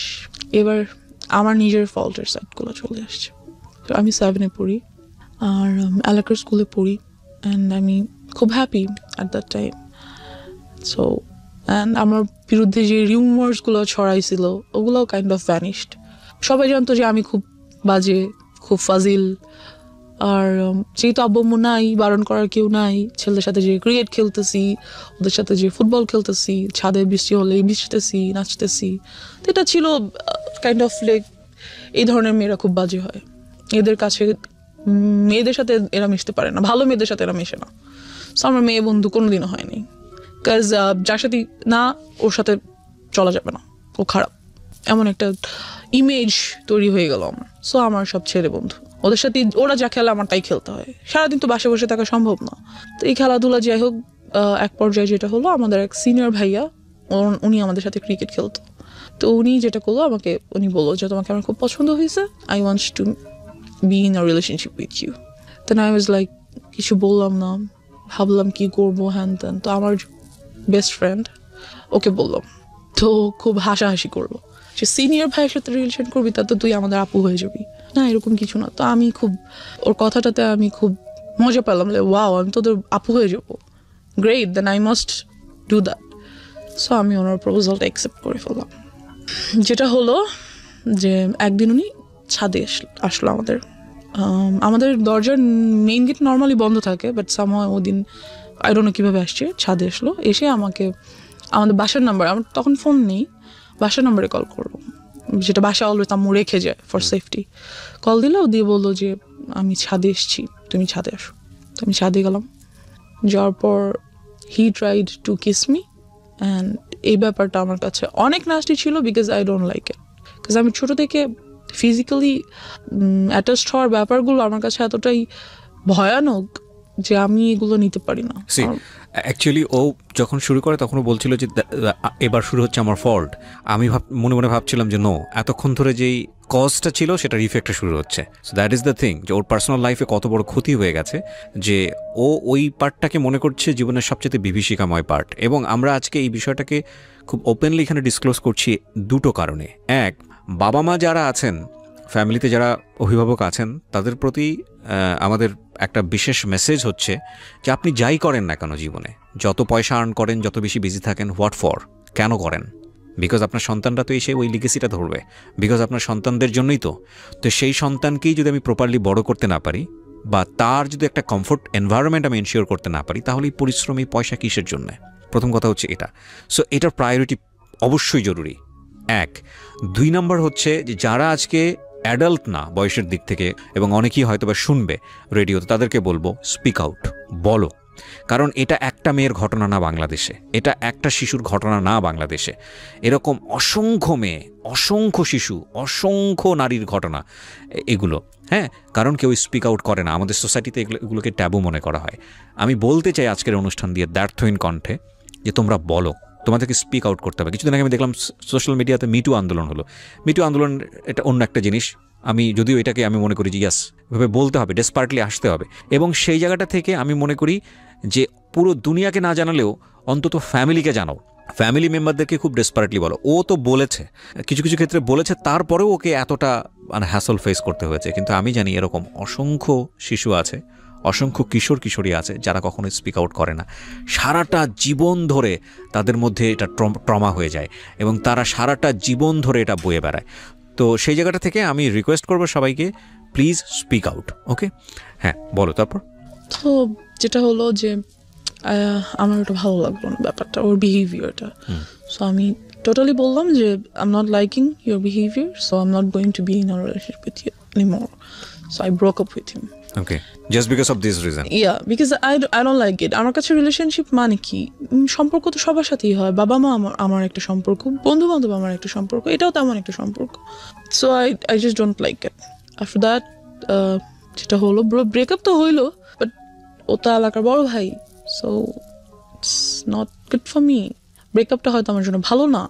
যেটা করলো, অলওয়েজ আমাকে ডিস্টার্ব করতেছে, রাস্তায় বের হতে পারছি না, বাজে কমেন্টস হচ্ছে, কি বলবো, এই আমার গায়ে ইট ছুটে মারতেছে, ওদিক থেকে রং দিচ্ছে গায়ের মধ্যে, বেরোতেই পারতেছি না রাস্তায়, কুকুর ছেড়ে দিচ্ছে পিছনে। What are all this? Just because I broke up with you? Why? আমাকে তোমার যেমন প্রপোজ করার রাইট আছে, আমারও তোমার প্রপোজাল রিফিউজ করার রাইট আছে। এটা তুমি করতে পারো না। এরকম কিছুদিন যাওয়ার পর যেটা হয়, আমার যে বেস্ট ফ্রেন্ড, ও যেটা করে, আমাদের কিছু বাচ্চা কাচ্চা নিয়ে এলাকার কিছু সিনিয়র পার্সনদের কাছে যায় অ্যান্ড এই ব্যাপারগুলো বলে, রিকোয়েস্ট করে যে এই গ্রুপটা খুব মেয়েদেরকে খুবই, অথচ মেয়েদেরকে কিছু না, আমি একা এগুলো ফেস করছি, খুব বলে যে ওরা এরকম করছে, প্লিজ আপনারা ওদের বিরুদ্ধে কিছু একটা করেন। যাই হোক, তো সামহাও ওই ছেলেটা মেবি এরিয়া চেঞ্জ করে অন্য কোথাও বাসা নিয়ে নেয়। এবার যেটা হয়, আমাকে একটা ছেলে প্রপোজ করে, প্রপোজ তো না ঠিক, ব্ল্যাকমেইল করে for to be in a relationship with him. Like ওর বাবাও একজন অ্যাডভোকেট অ্যান্ড ওর আম্মু হাউস ওয়াইফ, ওর বড় দুটো বোন আছে, দুজনেই এডুকেটেড। বলতে গেলে ওর ফ্যামিলিটা খুব ভালো, বাট ও জানি না কেন এমন হয়েছে, সম্পূর্ণ বিপরীত এবং বিকৃত মস্তিষ্কের একজন মানুষ আমার মনে হয়। বিকজ ও যেটা করতো, আমাকে প্রপোজ করে কয়েকবার, আমি বারবার রিফিউজ করে দিই, because he looked so ugly first, second his behaviour was so nasty, so I didn't like him at all. সব থেকে বড় কথা হচ্ছে, অলওয়েজ এলাকায় আমি যখনই বেরোতাম দেখতাম সিগারেট খাচ্ছে, এটা আমার অনেক অপছন্দ ছিল ওই টাইমটাতে। So I refused his proposal. একদিন যেটা হলো, রিক্সা দিয়ে যাচ্ছি, চলন্ত রিক্সা লাভ দিয়ে উঠে পড়লো, you have to accept my proposal anyhow. মানা করে দিলাম। ফোন করেছে, কোথায় তুমি? আমি কোচিংয়ে। বেরোও, আমি রাস্তায় দাঁড়িয়ে আছি। বেরোয় দেখি মেইন রোডের রাস্তার মাঝখানে দাঁড়িয়ে আছে, আমি মরে যাবো তুমি যদি আমার প্রপোজাল অ্যাকসেপ্ট না করো। I was like, let him die. I was like, whatever. দেন যেটা করলো, ওর আব্বুকে দিয়ে আমাকে ফোন করালো। মানে চিনতে ভুল করেছে, মানে থাকে না ওর কমন সেন্স মনে হচ্ছে আসলে আমার একটা দয়া মায়া হবে, and I think she will fall in love with me, that's why ও মাঝখানে দাঁড়িয়ে আছে। বাট সব গাল তো একরকম না, খুশি হয়ে যাবে অনেকে। আই থিঙ্ক আপনি খুশি হয়ে গিয়েছেন, ঠিক আছে, আপদ বিদায় হবে যদি আজকে কিছু একটা হয়েই যায়। Kind of like that, yes, because ও অলওয়েজ পিছন, আমি যেখানে যাচ্ছি সেখানে। ওয়াই? এনিওয়েজ, তোর আব্বুকে দিয়ে আমাকে ফোন করালো। তোর আব্বু ভাবলো যে যাক, একটা ভালো মেয়ের সাথে যদি ফ্রেন্ডশিপ হয়, মেবি ও আস্তে আস্তে চেঞ্জ হয়ে যাবে। তো ওর আব্বু ফোন দিল আমাকে, দিয়ে বললো যে আম্মু, আমার ছেলেটা তো তোমার সাথে ফ্রেন্ডশিপ করতে চাচ্ছে, বলছে আমি ফ্রেন্ডশিপ করতে চাই। আব্বু তো আর বলতে পারে না যে আমি রিলেশনে যাব। তো বাবা কেন ফোন দিয়ে সেটা ইন্সপায়ার করবে? আই ডোন্ট নো, ওর আব্বু আমাকে ফোন করলো এনিহাউ। আই থিংক ও ফোর্স করেছে ফ্যামিলিতে যে কোনো ভাবে হোক ওটা করেছে যে তোমরা এটা ম্যানেজ করো, আদারওয়াইজ আমি একটা কোনো কিছু করে ফেলবো। করবো, হ্যাঁ। তো ওর আব্বু আমাকে ফোন দিয়ে বললো যে আম্মু তো তোমার সাথে ফ্রেন্ডশিপ করতে চাচ্ছে, তো তুমি ওর সাথে ফ্রেন্ডশিপ করো, দেখো না আমার ছেলেটা অনেক ভালো, ও অনেক লক্ষ্মী ছেলে, হ্যান ত্যান। তা আমি কি বলবো আঙ্কেলকে? আমি বললাম আঙ্কেল আমার আম্মু ওর সাথে কথা বলতে নিষেধ করেছে। তখন আমি কিসে পড়ি, ক্লাস 8-এ পড়ি, 7-এ পড়ি, 7-এর শেষের দিকে। তো সামহাউ আমি ওর সাথে ফ্রেন্ডশিপ করলাম। আমি বললাম no, I can't go with a relationship, but I can be your friend. সে ওখানে ওর যেটা মেইনিয়া ছিল, যে খুব সুন্দর গিটার বাজাতে পারতো, গান করতে পারতো। ওকে প্রিয় শ্রোতা, গল্পের মাঝখানে ছোট্ট একটা পজ দিচ্ছি সবার জন্য অ্যানাউন্সমেন্ট। জীবন গল্পের পার্ট 2 বইটি বাজারে আসতে যাচ্ছে খুব শীঘ্রই। যারা অ্যাডভান্স বুকিং দিতে চান, কারণ অল্প সংখ্যক বই আমরা বাজারে আনি প্রতি বছরই ফেব্রুয়ারি মাসকে কেন্দ্র করে, যারা অ্যাডভান্স বুকিং দিতে চান এবং ঘরে বসে পেতে চান নামমাত্র মূল্যে, বইটির মূল্য রাখা হয়েছে মাত্র 200 টাকা। তাদের জন্য আমি বলে দিচ্ছি নাম্বারটি, এই নাম্বারে ফোন করে আপনাকে অ্যাডভান্স বুকিং দিতে হবে এবং এই নাম্বারটি 24 ঘন্টা খোলা থাকে, চাইলে আপনি এই মুহূর্তেই ফোন করতে পারেন। নাম্বারটি হচ্ছে boibajar.com এর 09611262020। আমি আবারও বলছি এবং ধীরে ধীরে বলছি, প্লিজ নোট করবেন, 09611262020। অ্যাডভান্স বুকিং দিন, 2-1 সপ্তাহের মধ্যেই বইটি আপনার ঠিকানায় পৌঁছে যাবে। বইটির মূল্য রাখা হয়েছে নামমাত্র মূল্য 200 টাকা। ওকে, তো ছেলেটা বেশ ভালো বন্ধু হয়ে ওঠে আমার। মানে you were serious about him? No, আমার ফ্রেন্ড হিসেবে দেখা করে, Okay. That's it. যে আমার বন্ধু, কারণ আমি মেইনলি আমার আব্বুকে সবকিছু বলেই করার চেষ্টা করি, ভেরি গুড, যতটুকু সম্ভব, যতটুকু পসিবল, কাজ আমার আব্বু তো অলওয়েজ বিজি থাকে। যাই হোক, তো একদিন অফিস থেকে আসার সময় আমাকে ফোন করে যে তুমি কোথায়? তো আমি তো কোচিংয়ে ছিলাম সন্ধ্যায়, সেখান থেকে গান বাজনা করতে যাবো এমন কিছু, বা আড্ডা দিতে যাবো। তো আমি আম্মুকে বলি আম্মু আমি অমুক জায়গায় আছি, তুমি আসো। তামু আসার পর আমি সবার সাথে মিট করাই, নট ওর সাথেই দেখা করাতে হবে, সবার সাথেই দেখা করাবো, বন্ধু বান্ধব সবার সাথে। তো বাট আমি ওর সাথে পরিচয় করিয়ে দিই আম্মুকে স্পেশাল ভাবে, আম্মু এটা আমার বন্ধু। তো ওর কাছে মনে হয় যে no, she is so serious about me, আম্মুর সাথে আমাকে পরিচয় করে দিছে, তার মানে তো শেষ আমি। অ্যান্ড ও এমন কোনো ছেলে ছিল না যে খুব কারো ব্যাপারে সিরিয়াস হয়ে যেতে পারে, এমন কেউ ছিল না। সো আমাকে ফোন দেয় পরের দিন সকালে, ফোন দিয়ে বলে দ্যাট আমি তোমার সাথে আর কোনো রিলেশনশিপ রাখবো না। তোমার আমার মধ্যে তো কোনো রিলেশনশিপ নাই, we are just friends, right? যে whatever, I'm ditching you, you're dumped by me, এমন কিছু। লাইক তুমি কি আমাকে ইনসাল্ট করার জন্য এটা বলছো? যেটাই ভাবো, তুমি আমাকে আর নেক্সট টাইম কল দিবা না, আমার সাথে কোনো কন্ট্যাক্ট করার ট্রাই করবা না, দ্যাটস ইট। আমার এত বিরক্ত লাগে যে why did I do? তুমি আমার জন্য পাগল ছিলা, রাস্তার মাঝখানে যে দাঁড়ায় থাকতাম, আমি সাথে রিলেশন করি, এখন হঠাৎ করে বলতেছো আমি তোমার সাথে কল না দিই। কি করছি আমি? আমার ফল্টসটা কোথায় আমি বুঝতেছি না। দেন হোয়াটএভার, আমি ওটা বাদ দিয়ে দিই। একদিন যেটা হয়, খবর আসে যে ওকে অ্যারেস্ট করে ফেলা হয়েছে, because he was dealing drugs. তো ওকে পুলিশ অ্যারেস্ট করে, এই অবস্থায় রেড হ্যান্ডেড ওকে অ্যারেস্ট করা হয়। ওকে, সো কোন ক্লাসে ছিলেন আপনি তখন? তখন আমি 8-এ পড়ি। ক্লাস 8-এ পড়েন। ও কোন ক্লাসে পড়ছিল? ও maybe intermediate or something like that. যাই হোক, তো আমি ওর আব্বুকে ফোন করি যে আঙ্কেল এরকম এটা হয়েছে, হ্যান ত্যান। তো আঙ্কেল বলে যে না, আমি যাব না। যাই হোক গিয়ে আঙ্কেল আপনি আমাকে ফোন করে আপনি সাথে ফ্রেন্ডশিপ করতে বলছেন, ও এত ভালো ছিল, তা আজকে ওকে পুলিশ কেন নিল?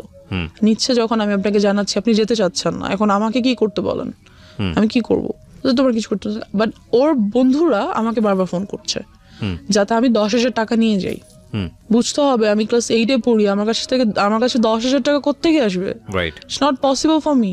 তো ওই মুহূর্তে আমি যেটা করি, আমার কানে 2টো দুল ছিল গোল্ডের, আমি ওগুলো সেল করে দিই। সেল করে 9,000 something. Why you sell? Cause আপনারা তো তখন অলরেডি ওর সাথে ব্রেকআপ তো বলে না, মানে আমি কথা বলবো না বা সামথিং ঝগড়া, আই ডোন্ট নো। আমার কাছে কেন যেন মনে হচ্ছিল যে আমার ওকে ওখান থেকে নিয়ে আসা উচিত।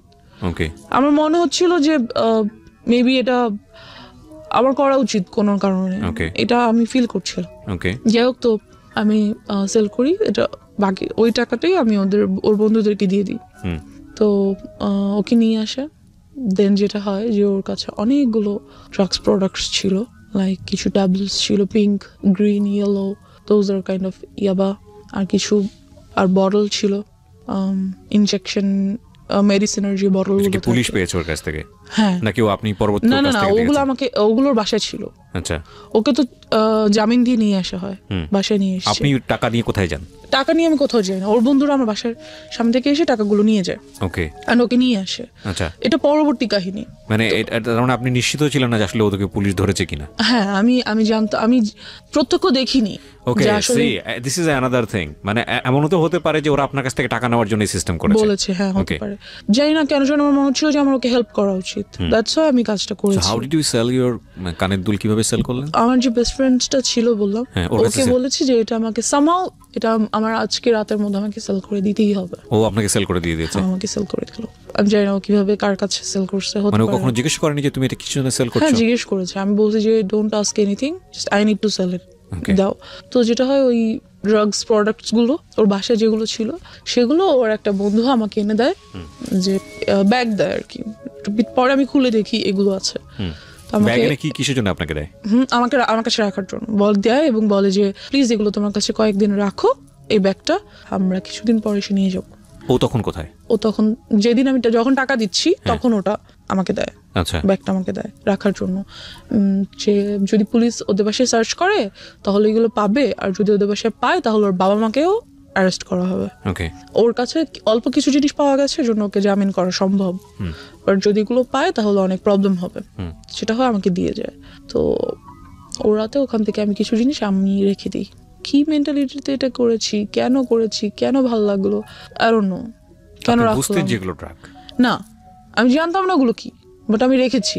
কেন রেখেছি আই ডোন্ট নো। আমার কাছে মনে হলো যে আমার রাখা দরকার, বা আমি রাখি। ইট ওয়াজ ইন আ ফ্লো, আমি রাখলাম জিনিসগুলো কোনো কারণে। তো রেখে দিলাম। রাখার পর ওরা কিছুদিন পরে সে ব্যাগটা নিয়ে গেল। কথাবার্তা বলি না, যাই হোক। তো এবার ড্রাগস কিভাবে নিলাম সেটা তো চলে আসি। ওগুলো আমার কাছে ছিল বেশ অনেক দিন। আমি ওগুলো রেখে দিয়েছিলাম, কিন্তু খুলিনি, ধরিনি, কিছুই না। যেটা হয় যে একদিন রাতে আম্মু আমাকে খুব বকা দিচ্ছিল। তখন আম্মু আমাকে একটা ছোট সেলফোন কিনে দেয়, ছোট্ট একটা, যাতে কোচিংয়ে গেলে বা কোথাও গেলে কথা বলা যায়।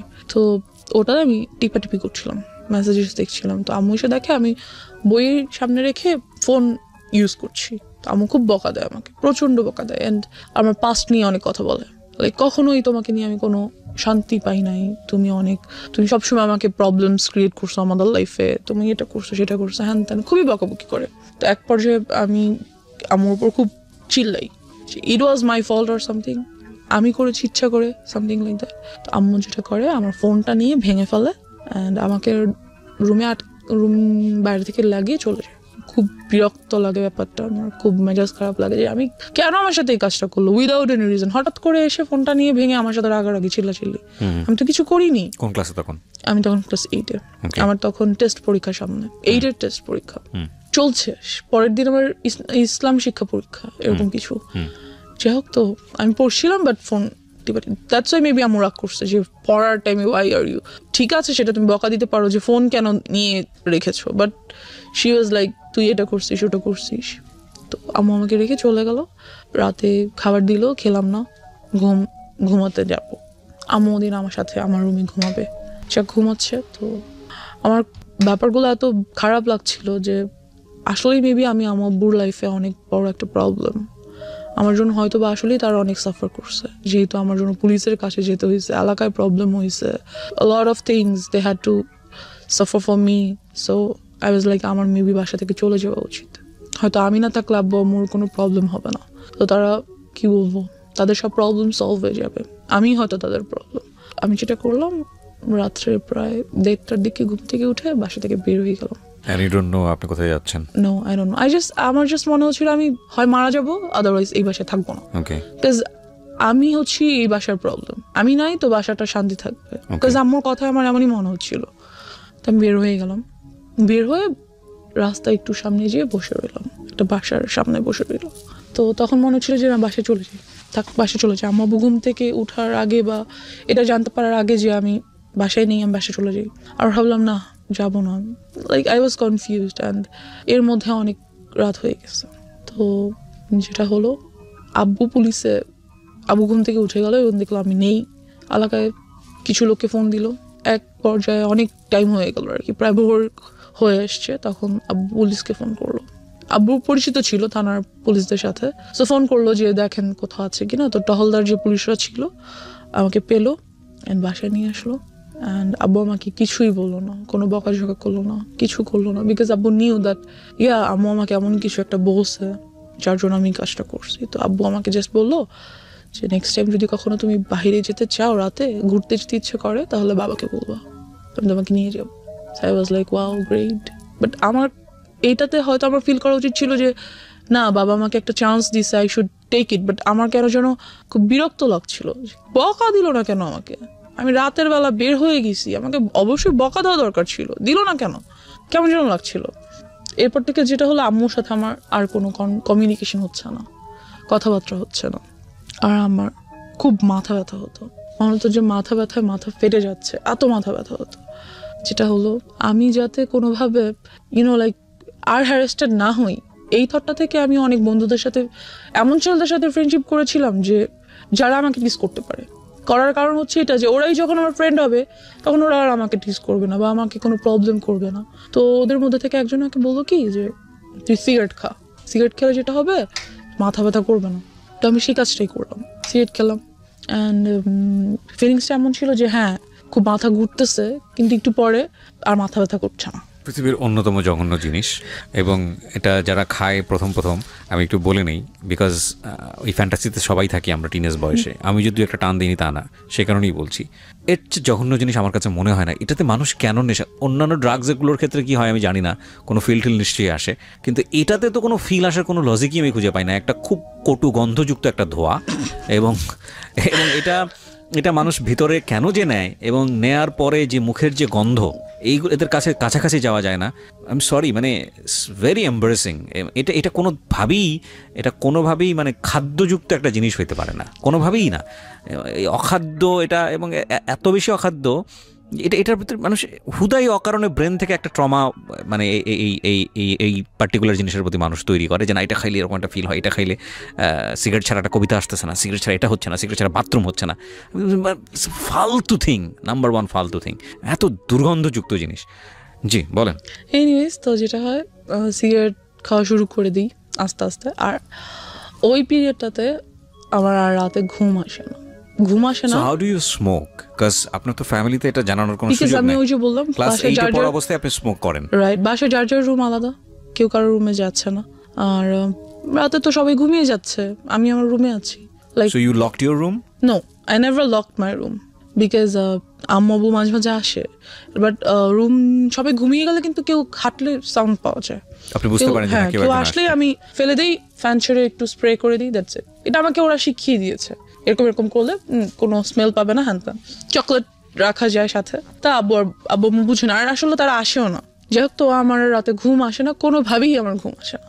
ঘুম আসলেই আমি আজেবাজে স্বপ্ন দেখি, চোখ বন্ধ করলেই আমি দেখি that someone is trying to do something with me, they are like holding me, আমাকে দুই দিক থেকে দুইজনে ধরে টেনে ছিঁড়ে ফেলতেছে। ভয়ানক সব স্বপ্ন দেখি, লাইক আমি ঘুমাতে পারি না, ঘুম আসলে ঘুম ভেঙে যায় আজেবাজে স্বপ্ন দেখে। তো আমি এরকম একদিন রাতে ঘুমাচ্ছি, এমন একটা স্বপ্ন দেখলাম। স্বপ্নটা দেখে আমার এত ভয় পেলাম, ঘুম থেকে উঠে আমি ওই যে জিনিসগুলো এনে রেখেছিলাম ছেলেটার ব্যাগ থেকে, সেখান থেকে একটা বটল নিয়ে খোলার চেষ্টা করি, কিন্তু ওটা খোলা যাচ্ছিল না, ক্যাপটা। তো বুঝতে পারি যে ওটা সিরিঞ্জের সুইটা ঢুকিয়ে টান দিয়ে খুলতে হবে। So I did this, but আমি ওটা বডিতে পুশ করি না, যেটা করি গ্লাসে, মানে নেই, একটা ছোট গ্লাসের মধ্যে নিয়ে আমি ওটা খাই ওই দিন রাতে। যেটা হয় যে ওটা এতটা তিতা ছিল, আর খাওয়ার ঠিক 10 থেকে 15 মিনিটের মধ্যে আমি সেন্সলেস হয়ে যাওয়ার পর আব্বু আম্মু সামহাও মেবি আমাকে রাতে দেখতে এসেছিল যে ঘুমাচ্ছি কিনা, ঠিক আছে কিনা, একটু বাদে আর কি। আমি সেন্সলেস হয়ে যাওয়ার কিছুক্ষণ পর তো দেখে আমি মাটিতে শুয়ে আছি, ফ্লোরে। তো তারা এসে দেখে, আব্বু আমাকে ধরে সোজা করে দেখে আমার মুখ থেকে ফেনা বের হচ্ছে। দেখে আমাকে সাথে হসপিটাল নিয়ে যাওয়ার পর হোয়াট ওয়াজ ইট? এটা কি ছিল? I don't know, maybe some drug product যেটা বডিতে নিতে হয়, অফকোর্স, যেহেতু ইনজেকশন ইয়াগুলোতে ছিল, বটলগুলোতে ছিল। সেটা আপনি খেয়ে ফেলেছেন? হ্যাঁ, সেটা আমি খেয়ে ফেলেছি। আমি বুঝতে পারিনি যে জিনিসটা আসলে যে কি ধরনের ড্রাগ প্রোডাক্ট, বুঝতে পারছিলাম না। যেটা হয় তো নিয়ে ওয়াশ করে বাসায় নিয়ে আসে, 2 দিন হসপিটাল থেকে বাসায় চলে আসি। এরপর থেকে আমি কেউ জন্য আমার ভালো লাগে না, আমি রাতেও ঘুমাতে পারি না, দিনে আমার কিছুতেই শান্তি লাগছে না, কিছুতেই আমি থাকতে পারছি না। যেটা শুরু করি, সিগারেট তো খাই, সাথে ফ্রেন্ড সার্কেলরা আমাকে বিভিন্ন ধরনের মদ এনে দেয়, ওগুলো খাই, বাট তাহলে আমি ঘুমাতে পারি। যেটা ঘুমাতে পারি বলতে কি, মানে সেন্স থাকে না কোনো, ঘুমিয়ে যাই, সকালে উঠি, এই ঘুম বলা যায় না এটাকে আর কি। তো এভাবে করতে করতে এক পর্যায়ে যেটা হয়, আমার হেলথ খুব খারাপ হয়ে যেতে থাকে। তো আমি বুঝতে পারি that whatever I am doing is not good for me. কী করবো, ভাল লাগছিল না, এগুলো ছাড়া কোনোভাবেই থাকতে পারছিলাম না।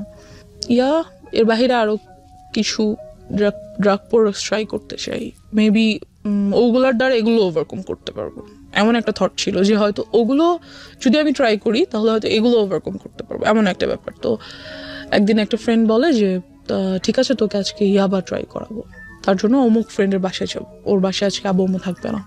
ওকে, দেন ওরা অনেকগুলো ছেলে সবাই, আর আমি আর একটা মেয়ে আমার সাথে, আর একটা ফ্রেন্ডের ওয়াইফ, ওরা বিয়ে করে ফেলেছে, এরকম কিছু।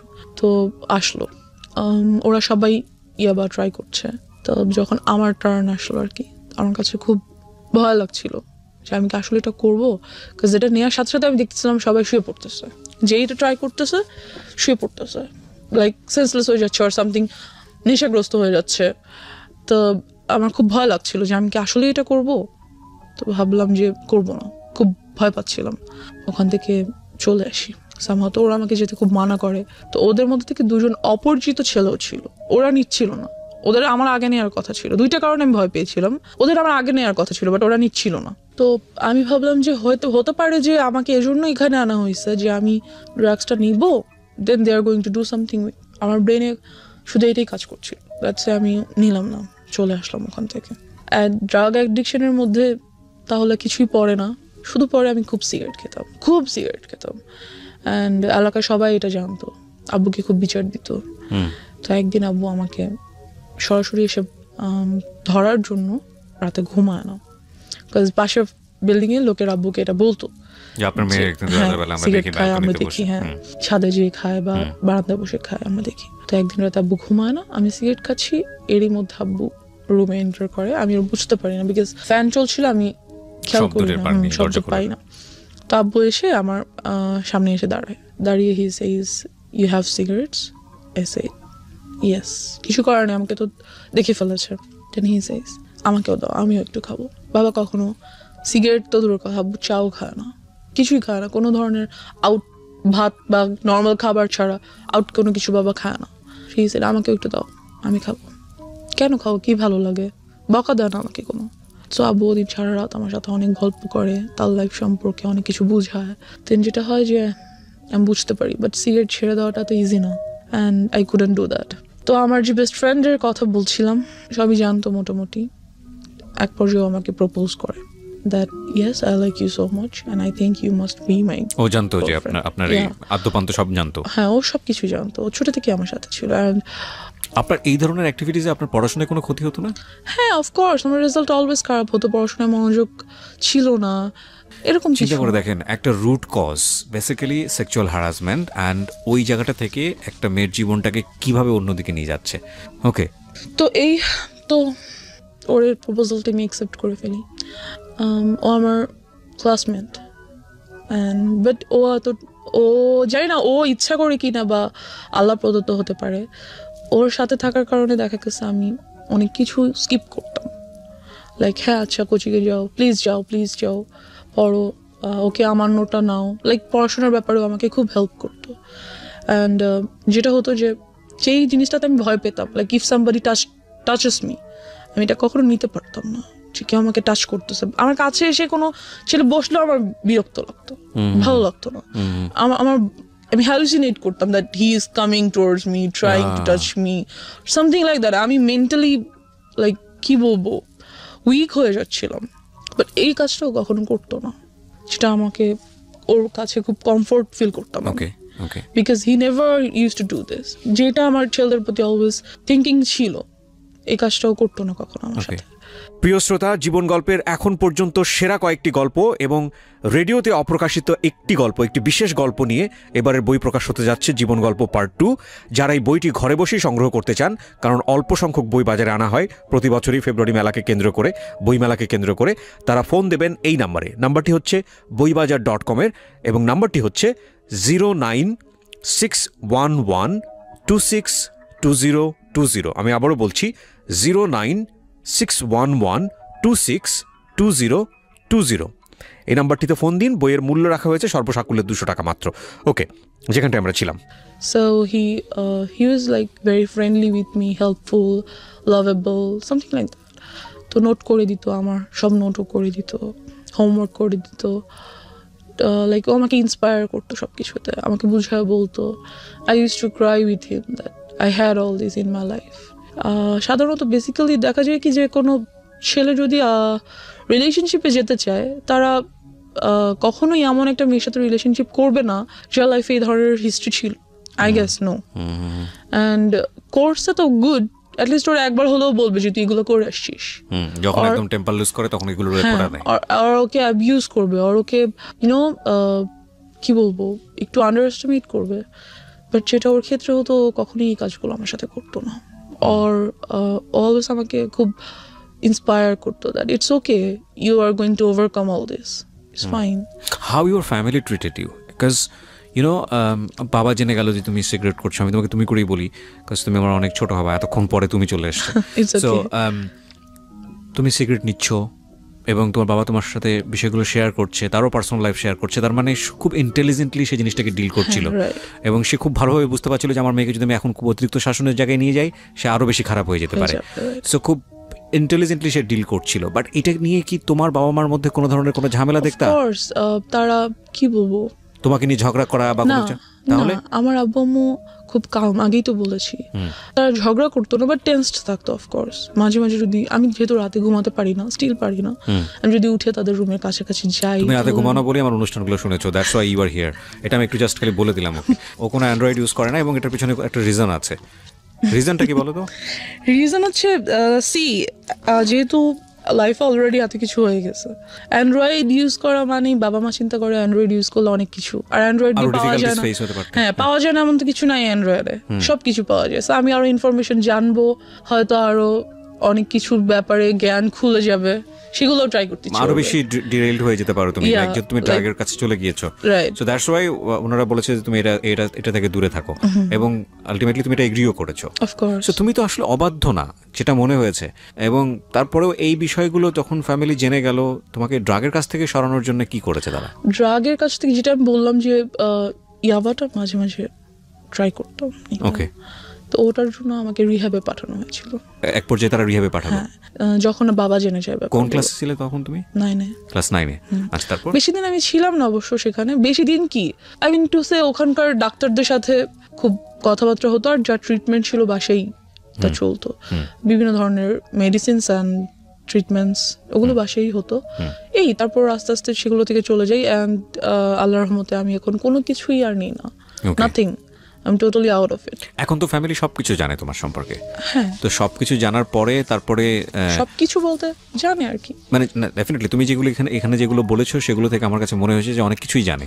তো এরপরে তোমার প্রতি তাদের যে আচরণটা, সে আচরণটা কি তোমাকে কমফোর্ট দেয় ফ্যামিলি এনভায়রনমেন্টে? হ্যাঁ, of course comfort. They are a comfort zone for me, of course they are. Because আমার আব্বু খুব ইন্টেলিজেন্টলি সব কিছু হ্যান্ডেল করে। দে ফিলস যে হ্যাঁ, আমার ওকে কন্ট্রোল করা দরকার, আর আমাকে ম্যানেজ করা দরকার, মেনটেন করা দরকার, বাট ওকে টর্চার করে না, মেন্টালিও না, ফিজিক্যালিও না, because they knows about it. আসলে ওনারা ওনাদের জায়গা থেকে বেস্ট ট্রাই করেছে।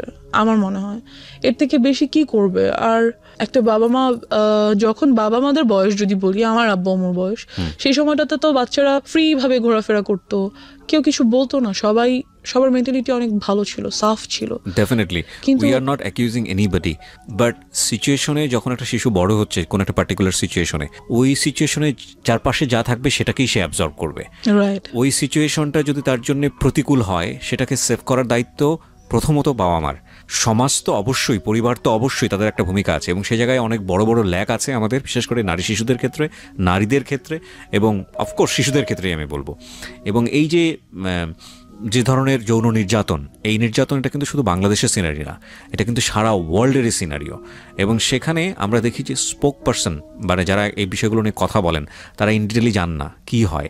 এবং খুব ভালো, আমি তোমাকে মানে স্যালুট করি যে সামহাও কাউকে না কাউকে তো এগিয়ে আসতে হবে, কাউকে না কাউকে তো বলতে হবে।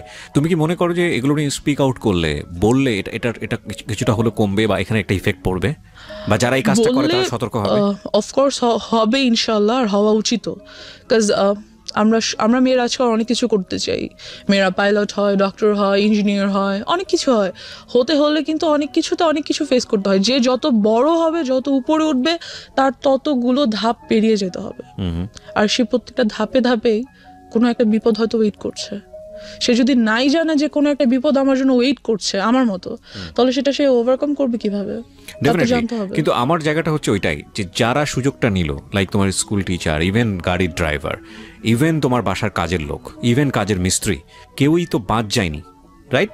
তো তুমি কি মনে করো যে তোমাদের মতো যারা ভিকটিম আছে, যারা এইভাবে বিভিন্নভাবে হচ্ছে ফ্যামিলিতে টর্চার, এখানে একটা ছেলেও হতে পারে, হ্যাঁ, যে হতে পারে, তো তাদের আসলে বলা উচিত, অন্তত ফ্যামিলিতে বলা উচিত, বেশি বেশি করে এই বিষয়গুলো ওপেন আপ করা উচিত, তাদের জানানো উচিত, তাদের প্রবলেমস গুলো শেয়ার করা উচিত। এতে করে যারাই কাজটা করছে তারা ভয় পাবে, রাইট? তাদের মনে হবে যে এই কাজটা যেহেতু এগিয়ে আসছে মানুষ সামনে, আমি নেক্সট টাইম করলে আমার শাস্তি হবে, রাইট? তাদের ভয় পাওয়া উচিত, এবং ভয় পাবে তারা বলবে। এবং আমিও বলতে চাই যে এই যে অন্ধ কুসংস্কার একটা সামাজিক মানসিকতা, যে ওনার মেয়ে এটা হয়েছে না জানি ওনার মেয়ে কত খারাপ, বা ওনার ছেলে এটা হয়েছে না জানি ওনার ছেলে কতটা খারাপ, এই না জানি থেকে আমাদেরকে বের হতে হবে। কে কি মনে করলো না করলো, সেই জায়গাটায় যদি কোনো ইনজাস্টিস থাকে, এবং সেই ইনজাস্টিসটাকে আপনি নিজের সম্মানের জায়গাটা থেকে যদি মনে করেন যে ওকে আমি এই ইনজাস্টিসটাকে মেনে নিচ্ছি নিজের সম্মানের জায়গা থেকে, ফাইনালি আপনার সম্মান থাকে না আসলে, এটা কোনো না কোনোভাবে এটা কিন্তু আপনি হ্যারাসমেন্টের শিকার হচ্ছেনই।